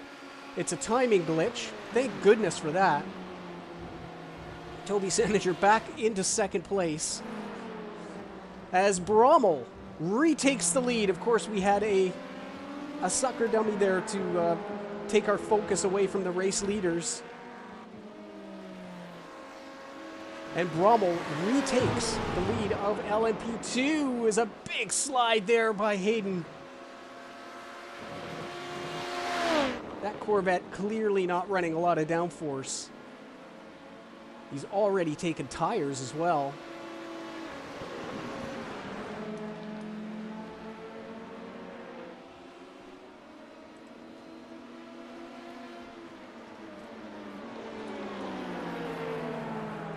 As the leaders coming through again.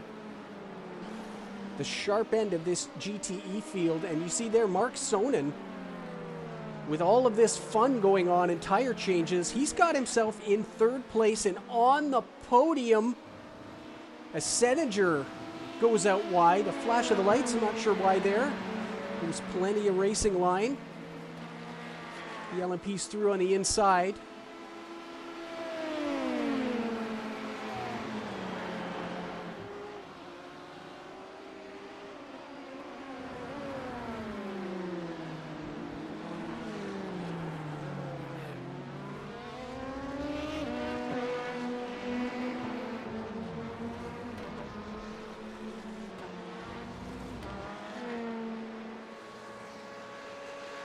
And I can't believe what I just saw.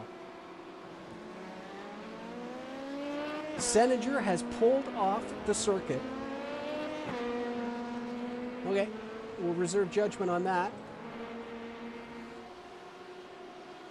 And that's going to be, I'm not sure, maybe that 1X, I'm just checking the incidence points right now. When he pushed off the course there at Paul Frere, it was his 8th incident point.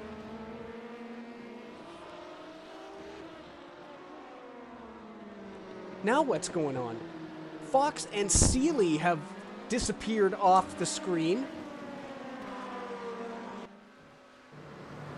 2 more cars disconnected from this lobby. At identically the same time.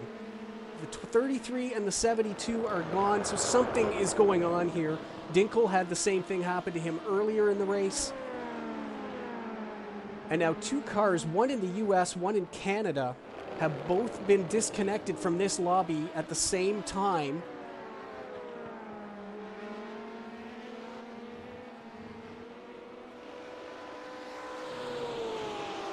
I'm starting to think, I don't know what's going on here. It's been a strange 2 laps. We're running with our race leaders now. Thomas Brommel up front with Dennis Rotter.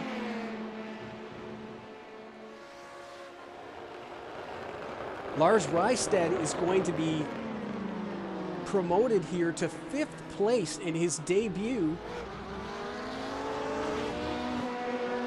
And we'll wait and see what happens. Can either of these guys get reconnected here? All the race leaders on the same screen as Jens Wolters now with a 16-second lead over Mark Sonnen. Toby Seninger, I mean, it looked like a rage quit, and we've got rules about that. But Mark Sonnen having a great run. He was spectacularly fast in practice. Here comes Rotter in the tow again. A nice lazily listing to the left. There's a prize if you get that reference. The block. Not a block, but the lazily listing to the left to keep Rotter in behind as he had a good tow down the Kemmel Straight there. But as I was saying, Mark Sonnen in the 111 has had a great run. He was spectacularly fast in the practice sessions, running in that top group all week long. And now with some mistakes, it must be said, and questionable behavior, his great run here is being rewarded with a 2nd place. And I'm just checking back through the year. This would be Mark's first podium this season, so a fantastic run for the 111. And he has himself a 4.5 second gap. There is Kevin Hensel in the background, who it also must be said, Kevin seconded Daytona, so he does have a podium this season, but certainly on for one of his better results as well.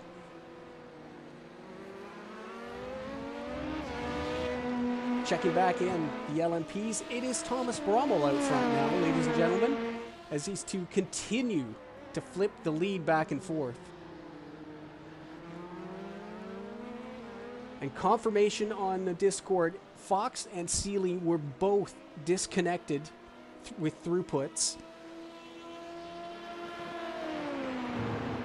And the weird thing is it happened identical times. It happened at exactly the same time. We saw both their names flick to black on the timing screen.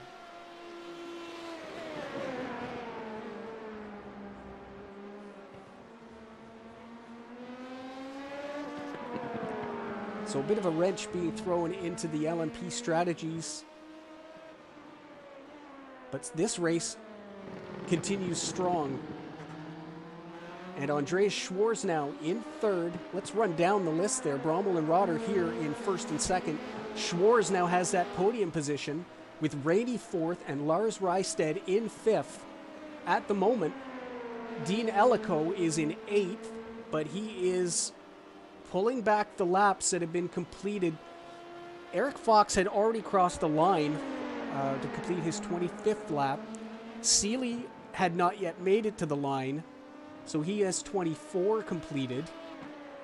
And Dean Ellico is currently on his 25th lap, so he will pass Seeley as he crosses the line.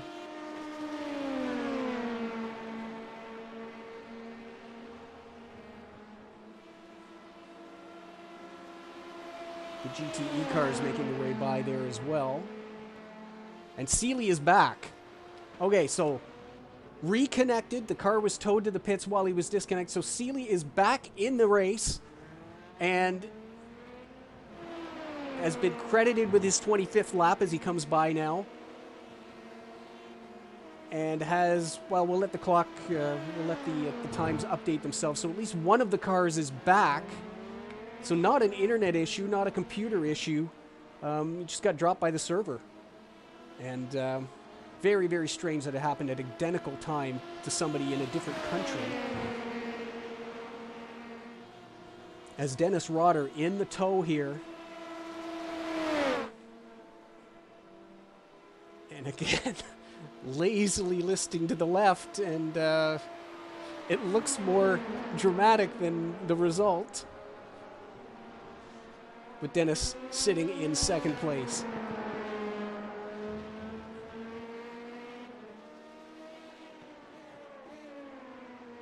It looks like about a 40-second gap for Seeley over Ellico.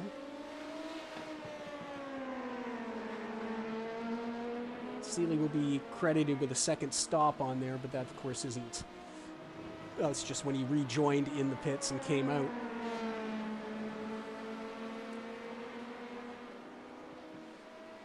As we're at the halfway mark, let's do a field rundown as we catch our breath here. You're watching the race leaders. The 4-car of Thomas Brommel, who started second, leads his teammate of Dennis Rotter by that much. Dennis, the pole sitter, had a bit of an untidy start. I think he accelerated up to pace car speed. There was talk in the drivers' meeting about not trying to open up the field a little bit, and we saw him slow down. Unfortunately, by the time he realized to do that and the field got back up to him, the green lights came on and he got jumped. So we saw a little bit of an attempt by Andreas Schwarz on the inside, which he covered off, and then came back to the racing line and collected the side of Eric Fox. It was a very light touch, and the stewards deemed it a racing incident, but it pushed Eric outside and down to 7th place. He recovered back to 3rd before getting disconnected, and it looks as though he's going to finish in 8th place. After all the fun, the 204 of Andreas Schwarz finds himself in 3rd place. Andreas pitted after lap 18 and took no tires, just fuel. He's having a good, clean run and is adding points to try and maintain that 2nd place. Thomas Brommel started this race 14 points behind and is now leading the race, so it could be a very tight-knit thing for 3rd place. We'll see how that runs out. In 4th in LMP is Keith Rainey, now running on his own in what was a huge 4-car battle for the longest time in LMP. With all kinds of weird things happening here today, he finds himself alone in 4th now with a very sizable lead over the 333 of Lars Reisted, making his debut in the KRL. He's had a good, solid, clean race and is being rewarded with a top 5 at the moment. In 6th is a 72 of Paul Seeley, running ahead of where he qualified, but just getting back on track after a disconnect.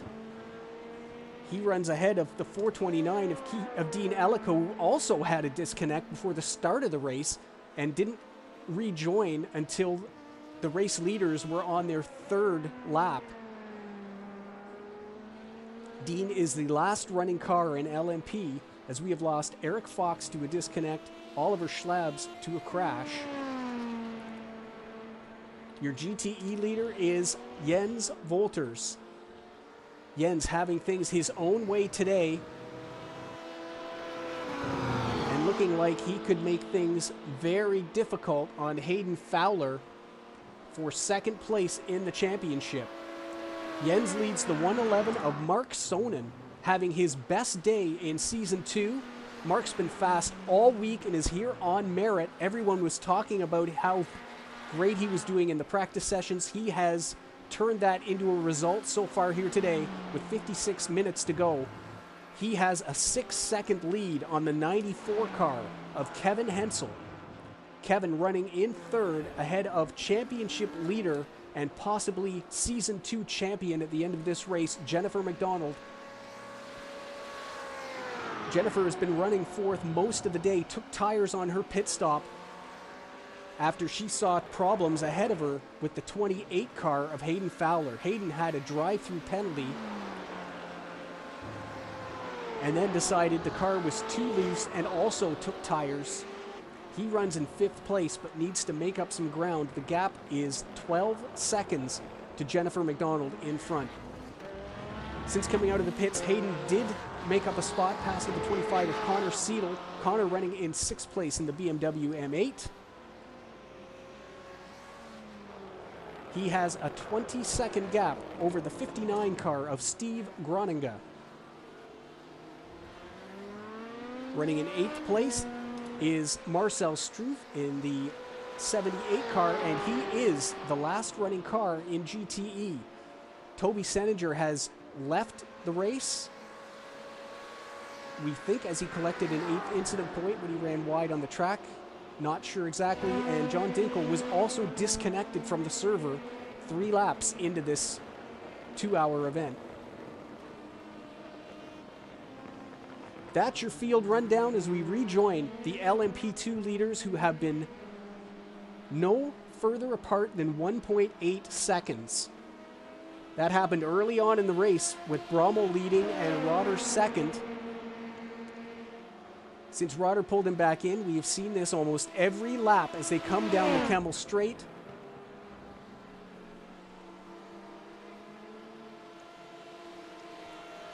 But with the second hour well underway, you can tell that the back and forth shenanigans are starting to calm down, and Dennis is looking at a championship straight in the face. He only needs to finish in 7th place here today to clinch the Season 2 title and put his name on the wall up beside the incomparable Nathan Jew, who won in Season 1.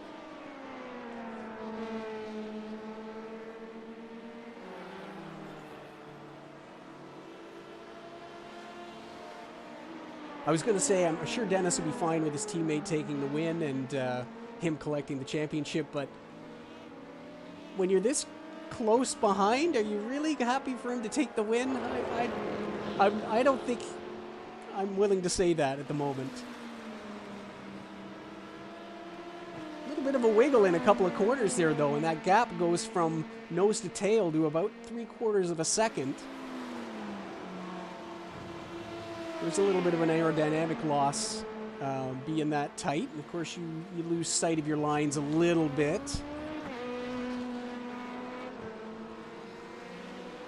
Certainly Dennis has the pace to stay close and close that gap. We've already seen him do it once, so no point in really being up the tailpipe unless you're planning on making an overtake.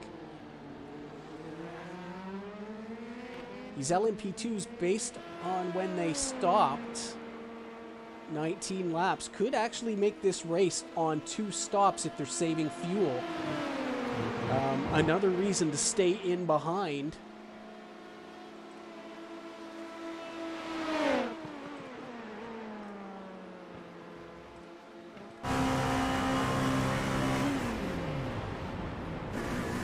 And how about that? The clutch dipper is in fact back again. I had a feeling. So is Dennis going to do this stop on 2, or this race on 2 stops? We'll just see. That's interesting. I thought he might have been in fuel saving mode there.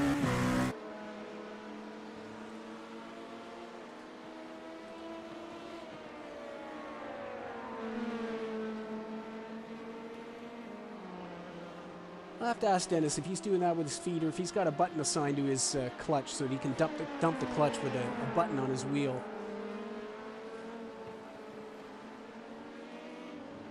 Personally, I'm a left foot braker, so to dump the clutch with my left foot and then right foot brake when I'm not used to it would be certainly a very, well, you'd have to practice it for sure. I'm not sure what Dennis is up to, but he's certainly served him well in Daytona, and he's doing it again here. So the only reason to do that is to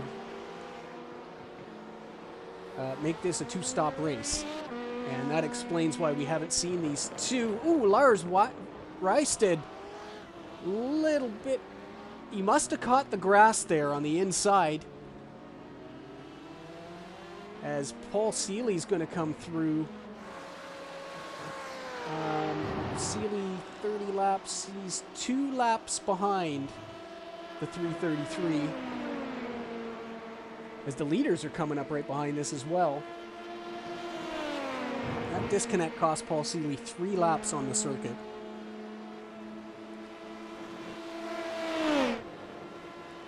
As just when we talk about fuel saving, and Dennis is making a move for the lead.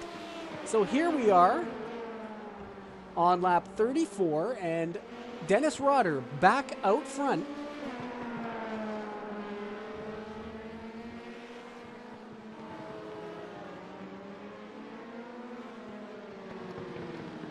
They will have to make another stop here, but depending on how much fuel you save, that could be it. On a conventional strategy, and certainly anybody who's coming in after lap 18, they're going to have to do a splash and go at the end. So we'll see what's going on here. We are, well, 70 minutes in, so the second round of LMP pit stops are coming up soon. We know these guys pitted after lap 19, so we'll see if they can get to 38 laps complete. And the time left will give us a good indication if they're going to make this race on 2 stops. You see Seeley coming up through the order.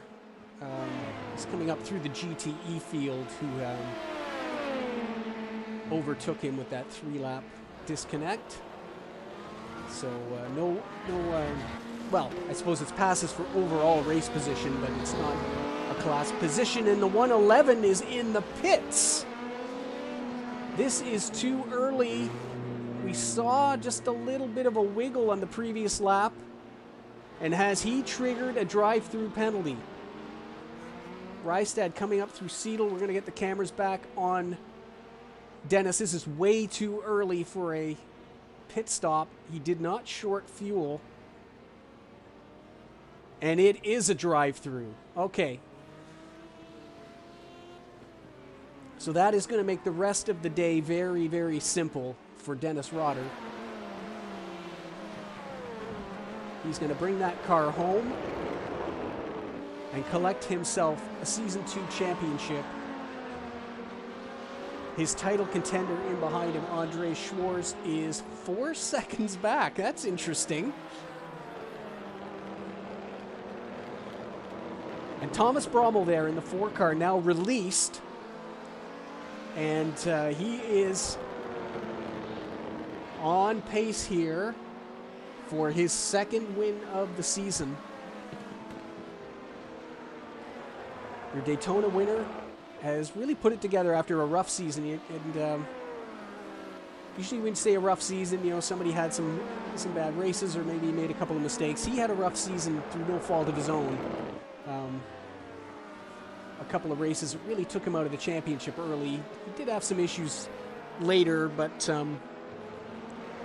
his pace was definitely championship contenderable. And but he's got himself a good little battle here with Andre Schwarz. And now with the win very firmly in his hands, he can make a real run at 2nd here in the championship. Schwarz running 3rd. Schwarz with 128 points coming into this race. Brommel 114. 38 points for the victory. 22 for 3rd, sorry.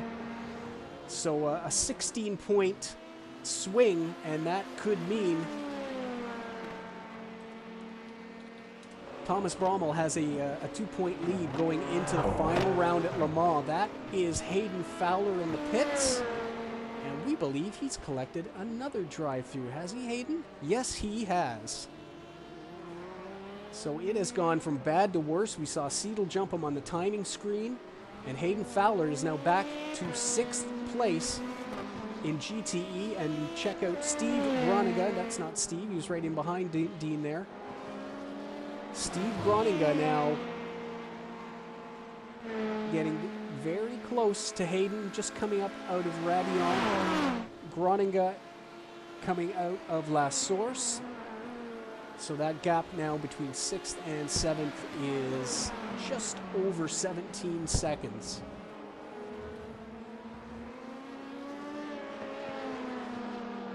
There's Schwarz in 3rd place, chasing the 4 of Thomas Brommel in this championship, possibly at the end of this race.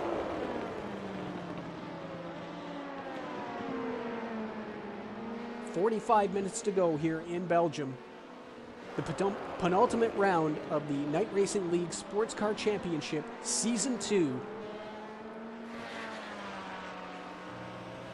And the second last race in the 2-class format. We are getting a ton of interest. I'm receiving at least 2 private messages a day from drivers interested in joining the league for Season 3 and the special events. So we are looking forward to having a fantastic 3-class Season 3. It'll be starting in September. We'd like to have the championships when people are at home. We don't want, summer weekends being wasted on the computer. Get outside. And there's more family things to do as well.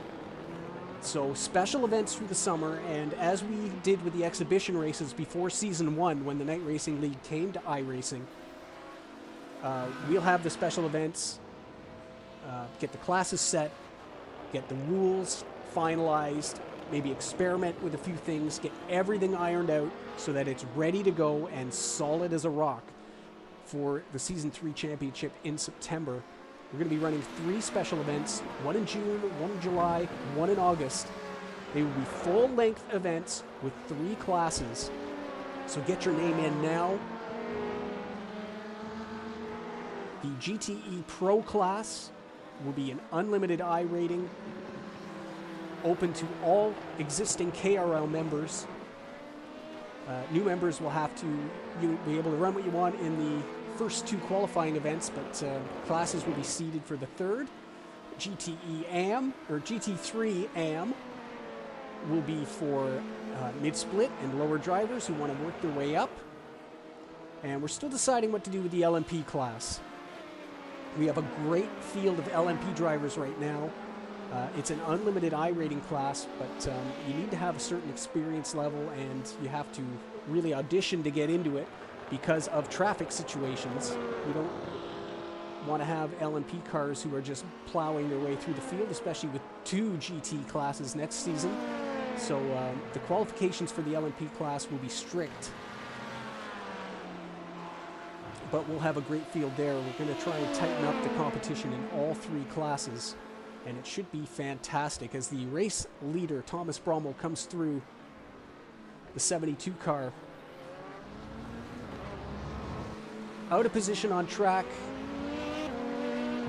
but finishing off this endurance race after a disconnect.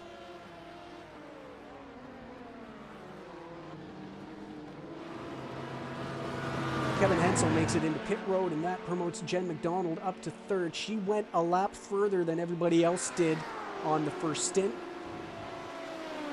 Speaking of Rotter being a master class in fuel saving, McDonald has been as well. Schwarz in the pits after lap 36. So that is a 3-stop race. With 41 minutes to go, believe that's going to be a splash and go. We'll see when Rommel comes in. If he can make it to the end of lap 39, I think it is possible to do a 2-stop race. That's a pass for race position, but not class position. Seeley makes his way through. Mark Sonnen there, second place in GTE. What a fantastic race he's having. And only 16 seconds off Jens Wolters in the lead. That's, Jens has really had it his own way, but the gaps are not as big as he's been used to. Jen McDonald third, she still needs to pit, as does Seidel behind her in the other M8. Wolters also, all the BMWs getting great fuel mileage here.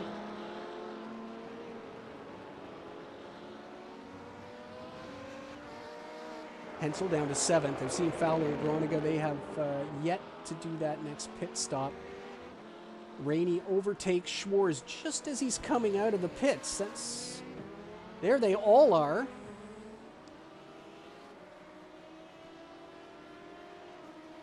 Schwarz took tires.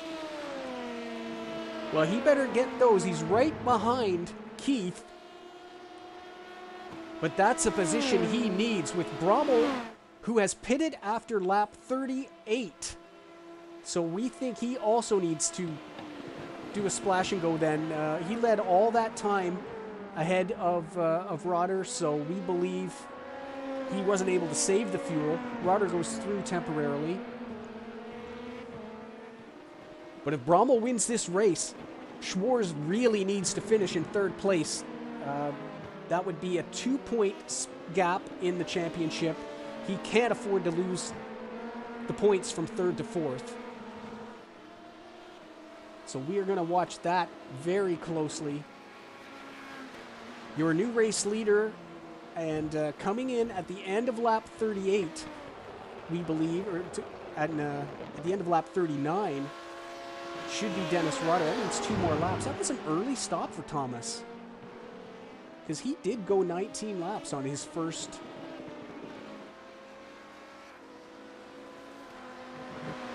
One fewer laps in his second stint there.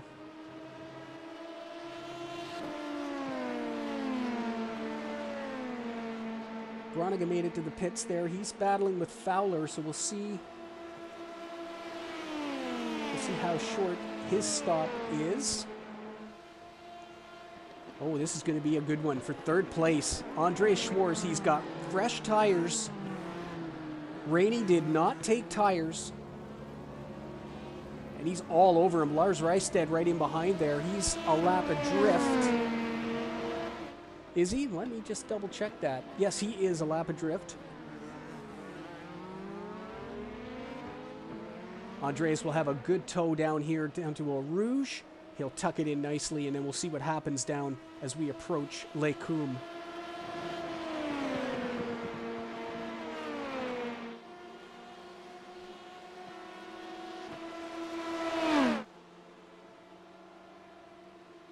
To the inside, no real defense from the 6 car. And Andreas Schwarz gets that third position back.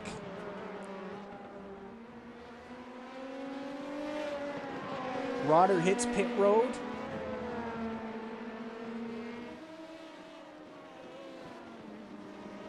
At the end of lap 39. 37 and a half minutes to go. Close to 35 when he exits pits road, or 36 rather. He might be able to make this without a final stop. If Brommel has to do a splash and go, that could erase the drive-through that Dennis had. So we may still have something to be decided here for the LMP race victory. Brommel does retake that lead.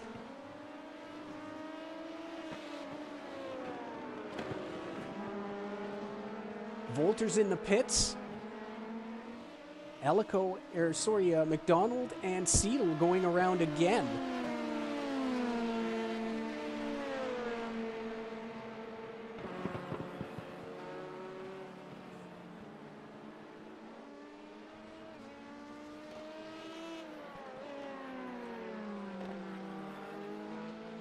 So both cars back on track in LMP.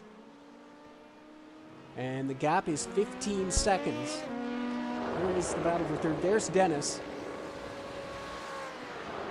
15.3 seconds behind his teammate, and that is more than close enough to leapfrog if Thomas has to come in for a splash and go. So we'll see what kind. I'm going to get some onboards here from Dennis and see if he's saving fuel with the clutch dip at the end of Camel Straight. I imagine he would also be doing that approaching the bus stop, as well as some lift and coasts throughout most of the circuit. We'll watch the gap closely. We'll see if he's saving fuel and how that's going to affect the final 5 minutes of this 2-hour race.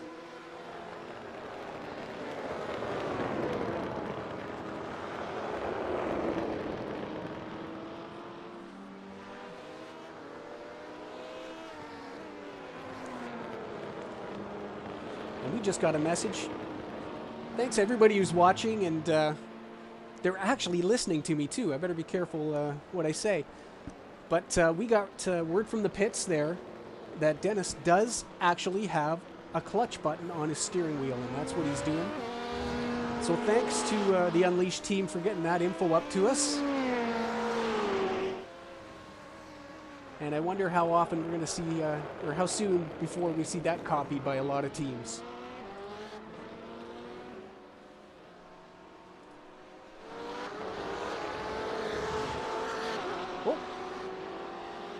And that is Dennis. Speaking of Dennis, he's off in the bus stop. And that's killed that gap. 28 seconds now. We don't believe he hit anything. But we've seen a bunch of cars go around down there, and 28.1 seconds now is not as comfortable for a splash and go. I think he still may have it covered. But things just got more interesting. Let's have a listen here and see what this strategy is.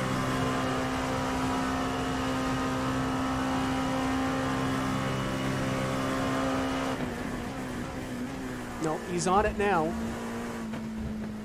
Probably trying to make up some time there.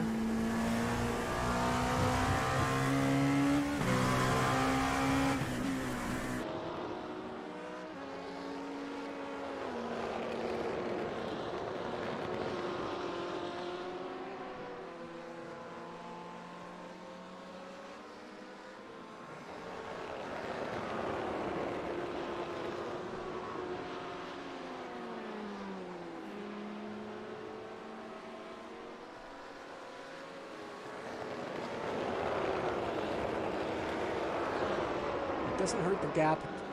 It's still a 19-second gap to third place, so nothing wrong there. That would be Christmas come early for Andreas Schwarz if he could somehow grab second place in this race.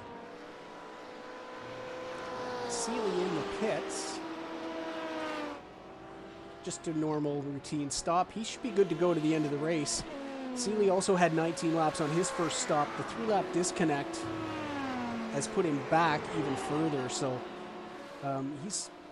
he'll easily be able to go to the end of the race, and he's got the race leader as a tow here.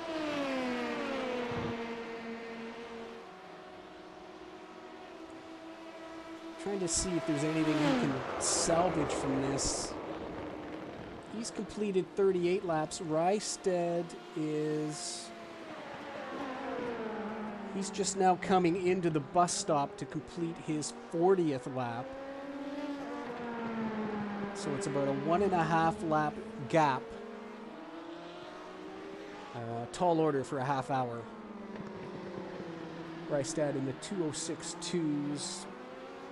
That's very competitive. Seeley is never going to be able to claw that time back. So unfortunately, 6th may be as good as he can do after that disconnect.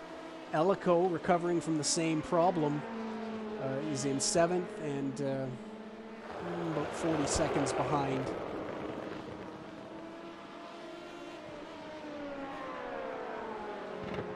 Rommel has dropped into the 2:06s as well without that pressure from behind, and it was a 15-second gap, now a 28.5-second gap.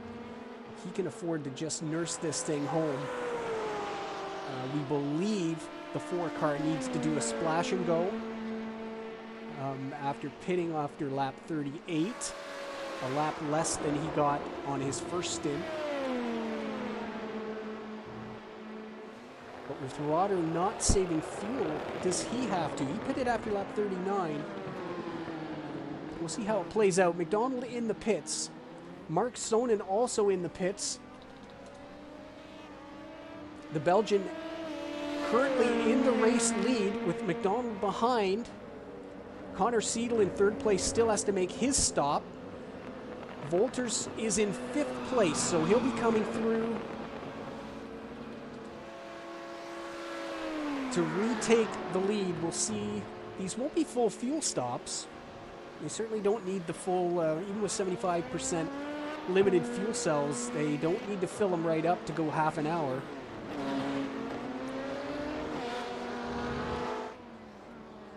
McDonald actually jumps Sonnen in the pits, so great job there. Here comes Wolters. He will regain the race lead. Will he? No! McDonald's in front. There's Sonnen. Jennifer McDonald not only jumped Sonnen in pit road, she's taken what will be the race lead from Jens Wolters. Fantastic stuff there. Connor Seidel is out front at the moment. He still needs to pit his final time. So what a shakeup in GTE, and the strategy's playing out again for the 99 car.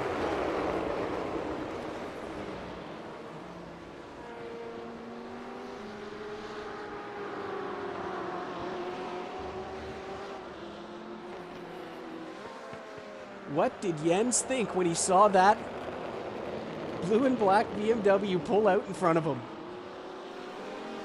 We've got a race for the final half hour here in GTE, and it's for the win.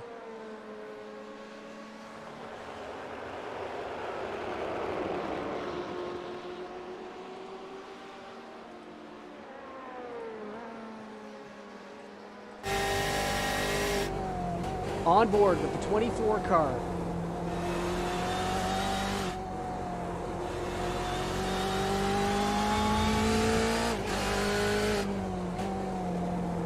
The early pit stop, if Jens was splitting this race into threes, he pitted 3 laps earlier than McDonald. He took 46.1 seconds. Maybe it's tires. Maybe if somebody can get back to me there on the Discord, if the 24 car took tires, McDonald stopped only for 17.2 seconds, so there's a 29-second discrepancy there, and that really does sound like a tire change. But here they are, front to back. If that's the case, Wolters will have fresher rubber. McDonald has not taken tires in this race. And they are nose to tail for the race win here in GTE.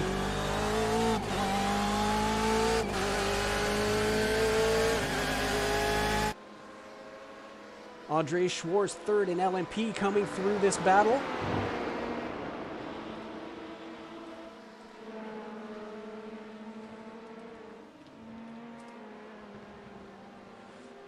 As Schwartz comes through, Jens gets a great exit, and he's got the outside line down Kemmel, and it's a new race leader back to the front for Jens Wolters. Very hot into Lake Coombe.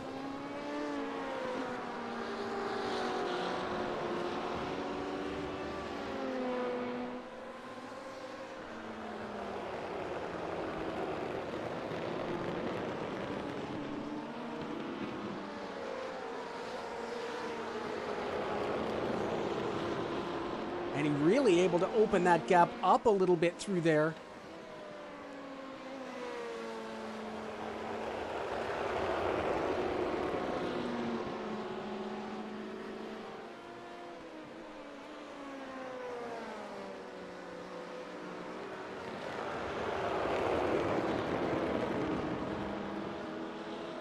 The battle for the win doesn't affect the championship situation.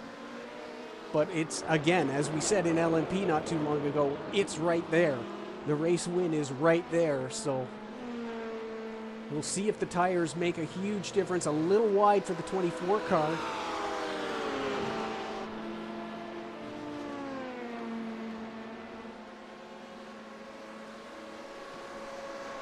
Mark Sonnen now in third, 7 seconds behind this battle. Seidel has made his pit stop. And Mark very comfortable.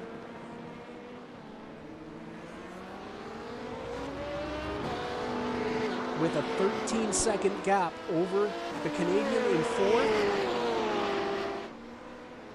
See if he can convert this. Everybody is getting tight on incidents. We've seen drive-thrus for Rotter. Fowler's had 2. Seninger got 1 before he retired.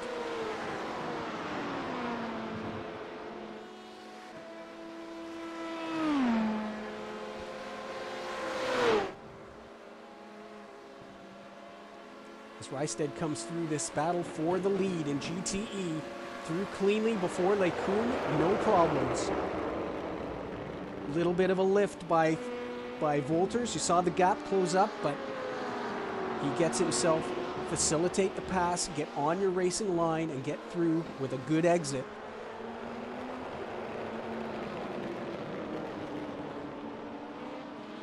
Driving in this GTE class has been spectacular for both seasons. You're looking at the best of the best up here, battling for race wins and championships.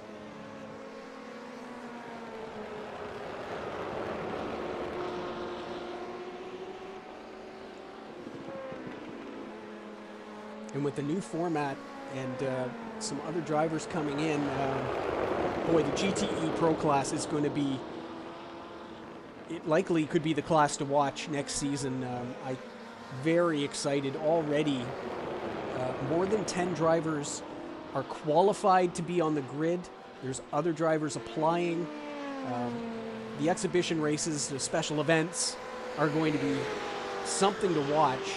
And as this field comes together over the summer and we get ready for Season 3 in the Night Racing League Sportscar Championship.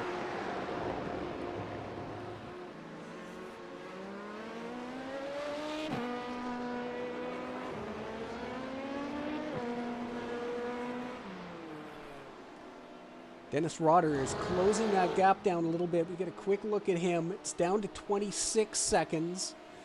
Andre Schwarz, we had another look there. There is Brommel leading.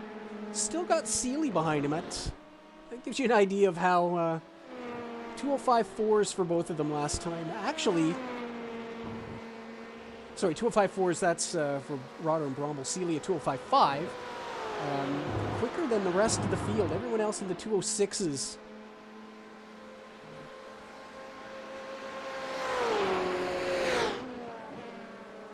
As the gap opens up to a little more than a second. Let's check in again. I haven't had confirmation, I don't believe, about a tire change, but I think it's pretty...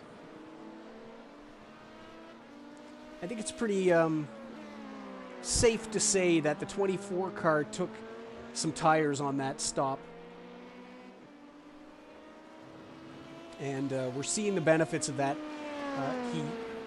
He had the gap out front. It wasn't a huge gap, as you can see. He lost the lead. But with the extra grip right now, he's able to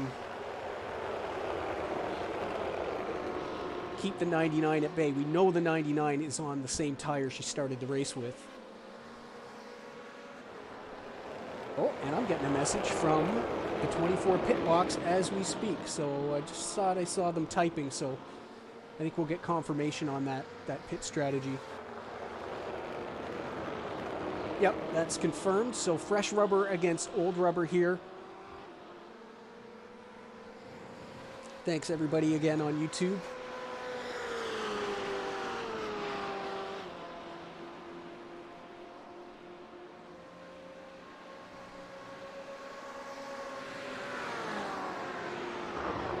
As we approach 20 minutes to go here at Spa-Francorchamps, the second last race of Season 2 here in the Night Racing League Sports Car Championship.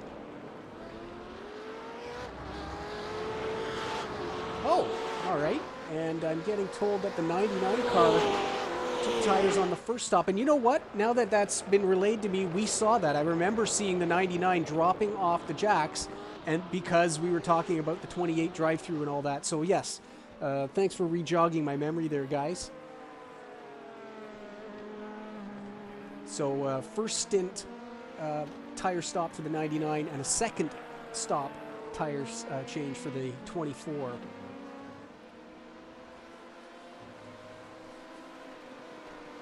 As Dean Ellico continues to make his way around, a bit of a sightseeing day, unfortunately, for the 429. It's turned into that for the 72 as well, with disconnect issues. But hats off to both drivers for finishing off the 2-hour race.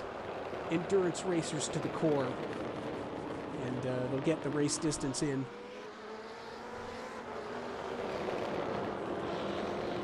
As this is the battle on track, the battle for the GTE overall race win. Jens Wolters, who's led all day from pole, with the 99 on his tail, less than 20 minutes on the clock.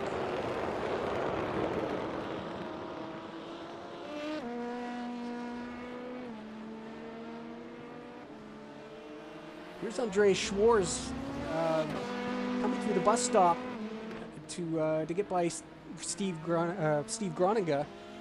His gap has now shrunk to 9 seconds. So Keith Rainey, we're going to keep an eye on that, is reeling in the 204 just a little bit here at the end of the race.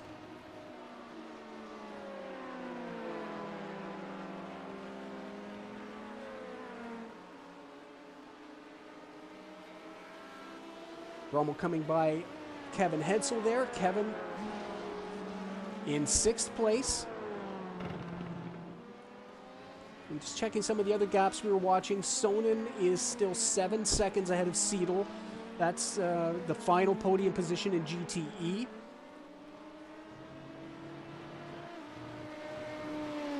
Mark looking for his first podium this season.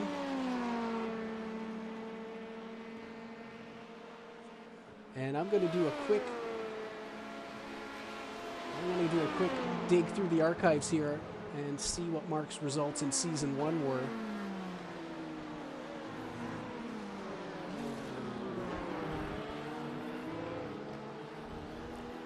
Seeley comes through there as well.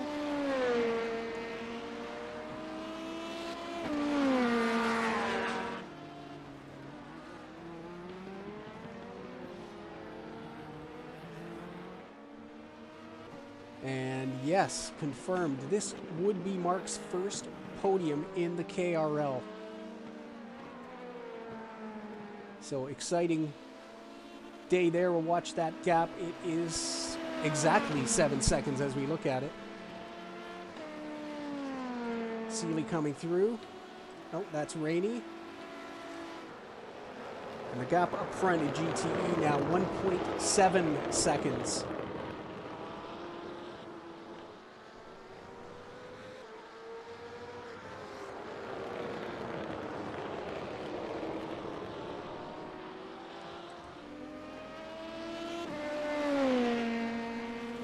Rainey 206.8 that time around, 204.6. So Schwarz puts a little bit of a gap there. Rysted coming in. This, we believe, is his splash and go. He has had a drive through, but he's down on the inside. Stops at the box. And a great debut for the Swede here today, as it's looking like a top 5 finish. Others have had their issues. There's been some technical glitches. Lars has been steady, kept it on circuit.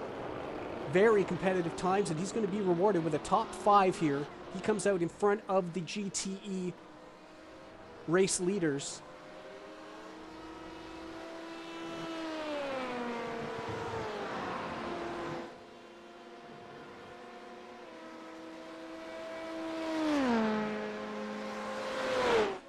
That gap, 1.8 seconds.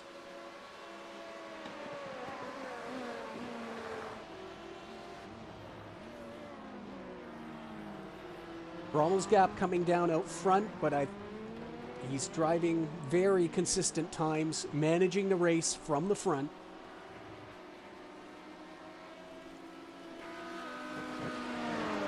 Certainly not in any danger from his teammate. The only question is whether or not Rotter needs a splash and go, because he went a lap further. And mathematically it is possible to do this race on 2 stops. He was saving fuel earlier. Could check in again and see if he's doing that. Why don't we?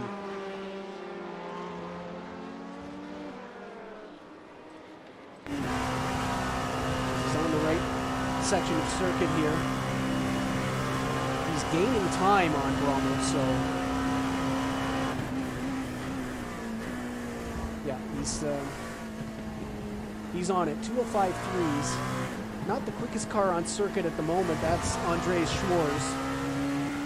But running race pace, not fuel-saving pace.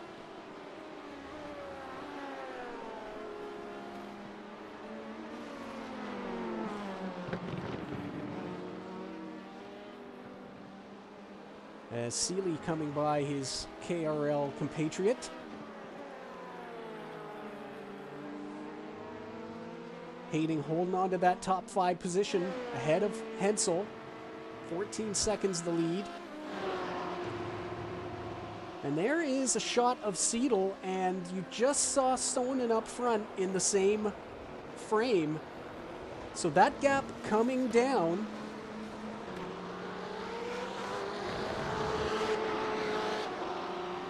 Four seconds now, the gap between Sonnen and Seidel. There is Mark going into La Source. So this podium is not settled by any means in GTE. Last time around, 2:17.2 for Sonnen, 2:15.4 for Connor. 1.8 seconds taken off on that last lap. He'll have a tow down the Kemmel Straight here, and just want to identical first sector times in that sector, so we'll just watch as Mark and Connor come around here. They're working lap number 47.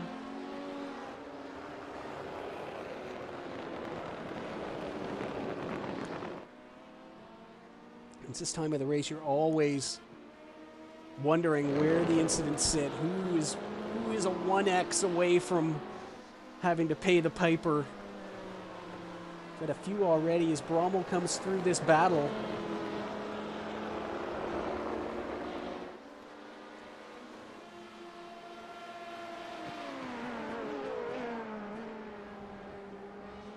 Schwarz again quicker than Rainey that time around. And has re-established his gap. It's up to 15 seconds. So that's looking like he's going to be keeping that podium position here in the 204 car. We'll watch that gap. Wolters and McDonald are together on circuit. I got a flash, a proximity flash there as she gets back within a second and a half again. With 12 minutes to go, maybe just saving the equipment. We know they're both good on fuel. But that gap coming down 0.3 of a second that time around.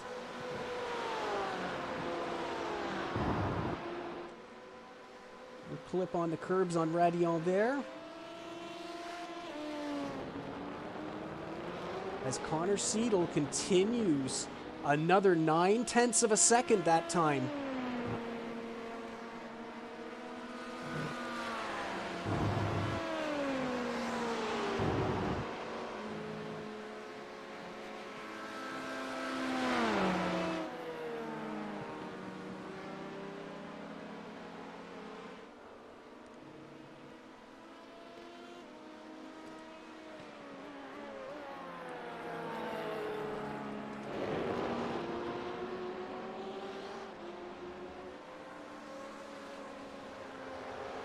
GTE leaders coming down through Pouen.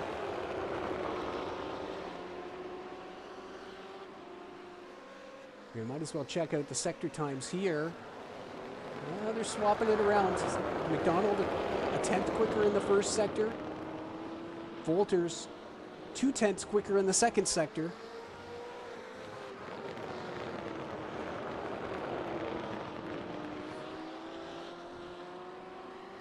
And in behind, Sonnen is under pressure now, Mark. May have had a little bit of an off.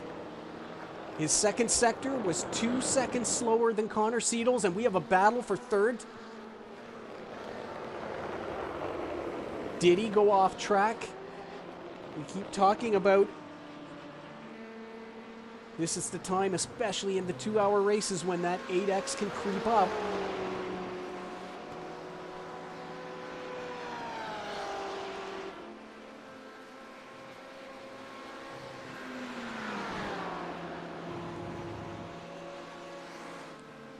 Connor having a look down on the inside. They'll head to the bus stop. Mark late on the brakes, but he goes off. And Connor Seidel in the 25 BMW M8 has taken third place.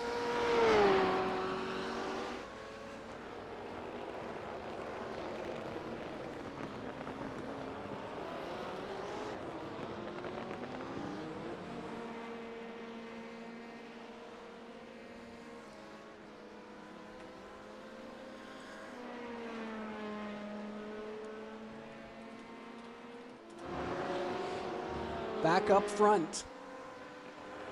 24 seconds up the road. Here's the battle for the win in GTE. The gap now down to 1.2 seconds. Their lap times identical the last time around.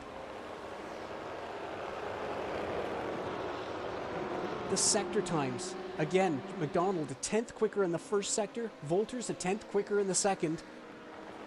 Absolutely identical. The race leader in LMP coming through.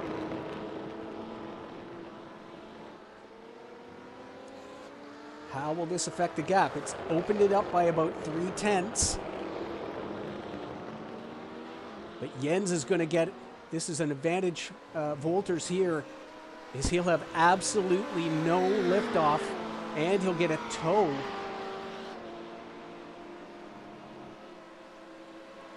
And the gap stretched back out to 1.8.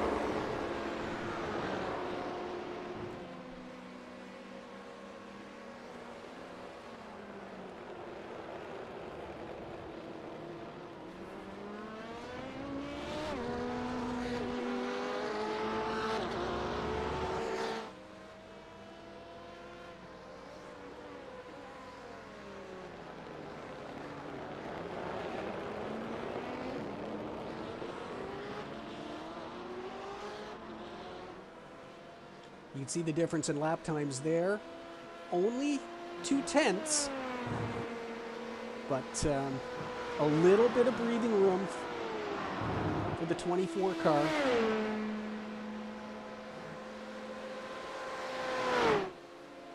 Jens looking for his third win of the season.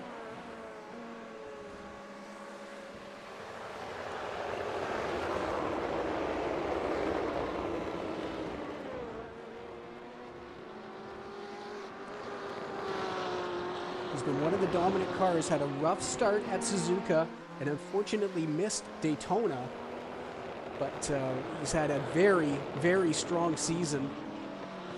Was actually leading last race in Nürburgring when he got taken out, and very unfortunate penalties were assessed, fingers were wagged.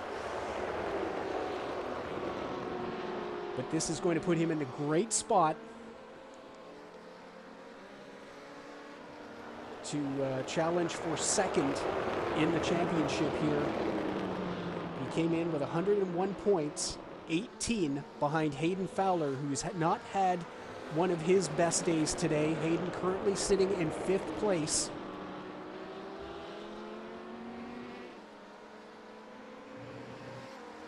as the gap comes down a little bit. And in behind, you can see the 72 of Seeley. So this is going to give Jennifer a little bit of a tow. So as you say, the traffic giveth, the traffic taketh away. And the advantage that Volters had last lap is being given back. He lets off early so that he can have the bus stop to himself. So sacrifices a little time, and you see how close a 99 got there. It'll reflect in the lap times. McDonald 7/10 quicker that lap. Just from that little exchange of an LMP car coming through. You saw how early Volters let off there before the bus stop, making sure he had his braking point and the chicane all to himself to get a clean exit. Really jumps that inside on Radial. McDonald will certainly be getting a tow down here. Into the final 5 minutes. Hayden Fowler is in the pits. What is going on there? That could be another position. Kevin Hensel is coming through, and he's going to take 5th place. Is he being drive-through again? Oh my goodness, Hayden.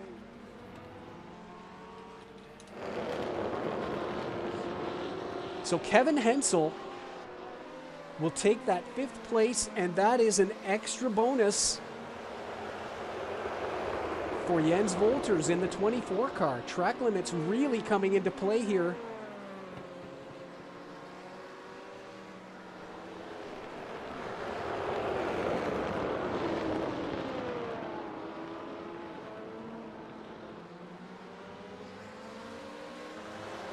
Another LMP coming through here. That'd be Rotter as the leader has gone through. And this is a carbon copy of when Seeley went through there. McDonald will get the tow. And Volters is going to have to let off before bus stop. Although it looks like the pass may be done. He may not have to do the lift he did last time around.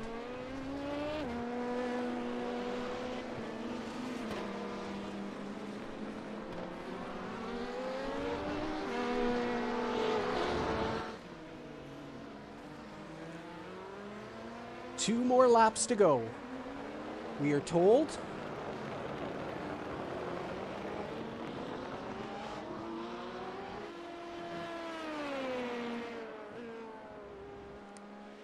As running in the cleanest part of the circuit there is, just looking at the track map, there is nobody other than those fans on the hill around Thomas Brommel right now. And he's got a lap and a half to bring this thing around for his 2nd win of the season. And, more importantly, to take 2nd place in the championship standings ahead of Andreas Schwarz, who is running in 3rd. I'll get that all confirmed and finalized at the end of the day.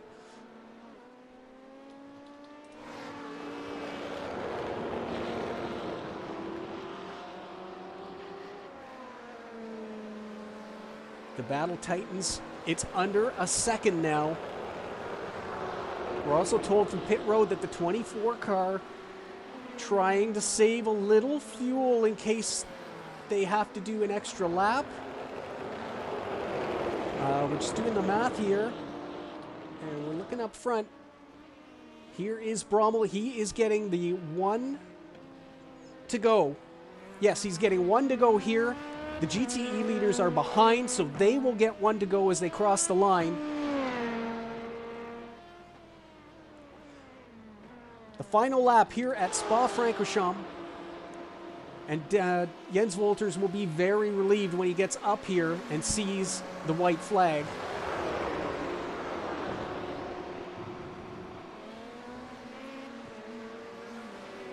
Jen McDonald, if she's got anything to push, it's now or never.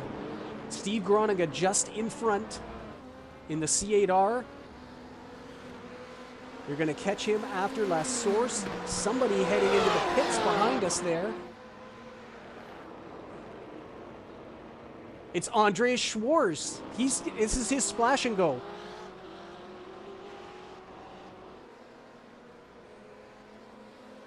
So Brommer will make it on 2 stops.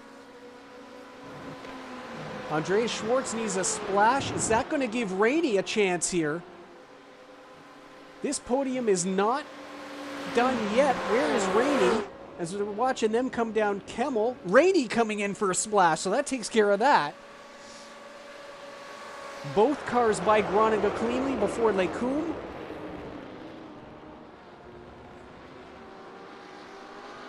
Hensel going by Sonnen. What's going on there? And he's made the pass. Kevin Hensel up to 4th place. He's made 2 positions in the last bit. As we know, Mark's been struggling, we think, on tires.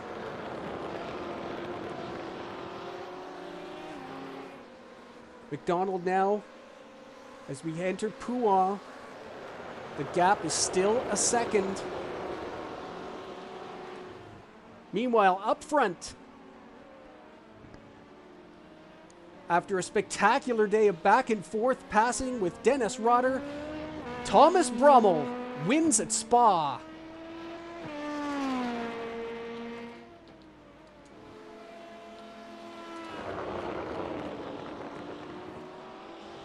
As we come through Paul Frere, the gap has opened up a little bit. Out of the bus stop comes Dennis Rotter, the pole sitter, and your Season 2 champion, Dennis Rotter. Night Racing League Season 2 LMP2 champion. And speaking of which, through the bus stop, he's going to hold off for the win. Your winner at Spa-Francorchamps is Jens Wolters. And right behind, your Season 2 repeat champion, Jennifer McDonald in GTE.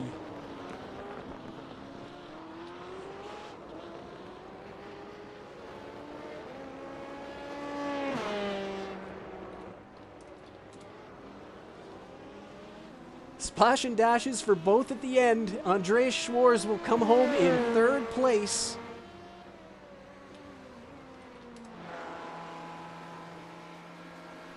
And Connor Seidel in the 25 will get a podium here in his 2nd race of Season 2. Great to have Connor back on the grid.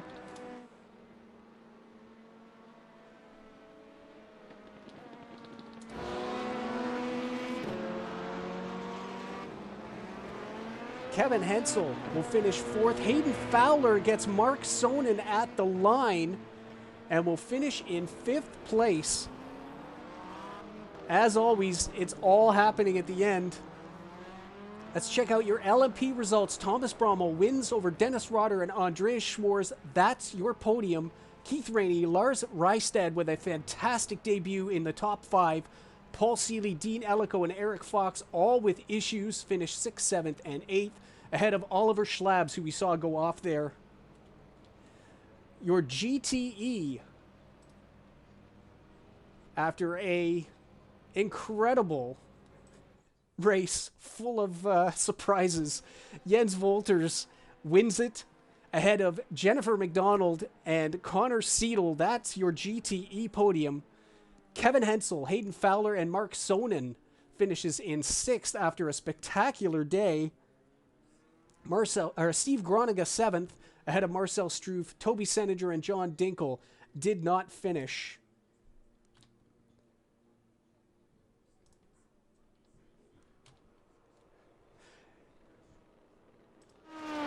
And that makes your standings like this. Dennis Rotter, with a 70-point gap, is your Season 2 champion in LMP2. Thomas Brommel now with a 1-point lead over Andreas Schwarz. Paul Seeley in 4th. The GTE point standings, Jennifer McDonald, the Season 2 champion, with a 53-point lead as we head to Le Mans. But look at the battle for second here as well. Jens Wolters a 5-point lead over Hayden Fowler, who got a gift at the end there. 30 points back of that is Kevin Hensel. Seninger with 94. And Mark Sonnen is in 6th. We'll see you in 2 weeks' time for the final race of Season 2 at Le Mans, France.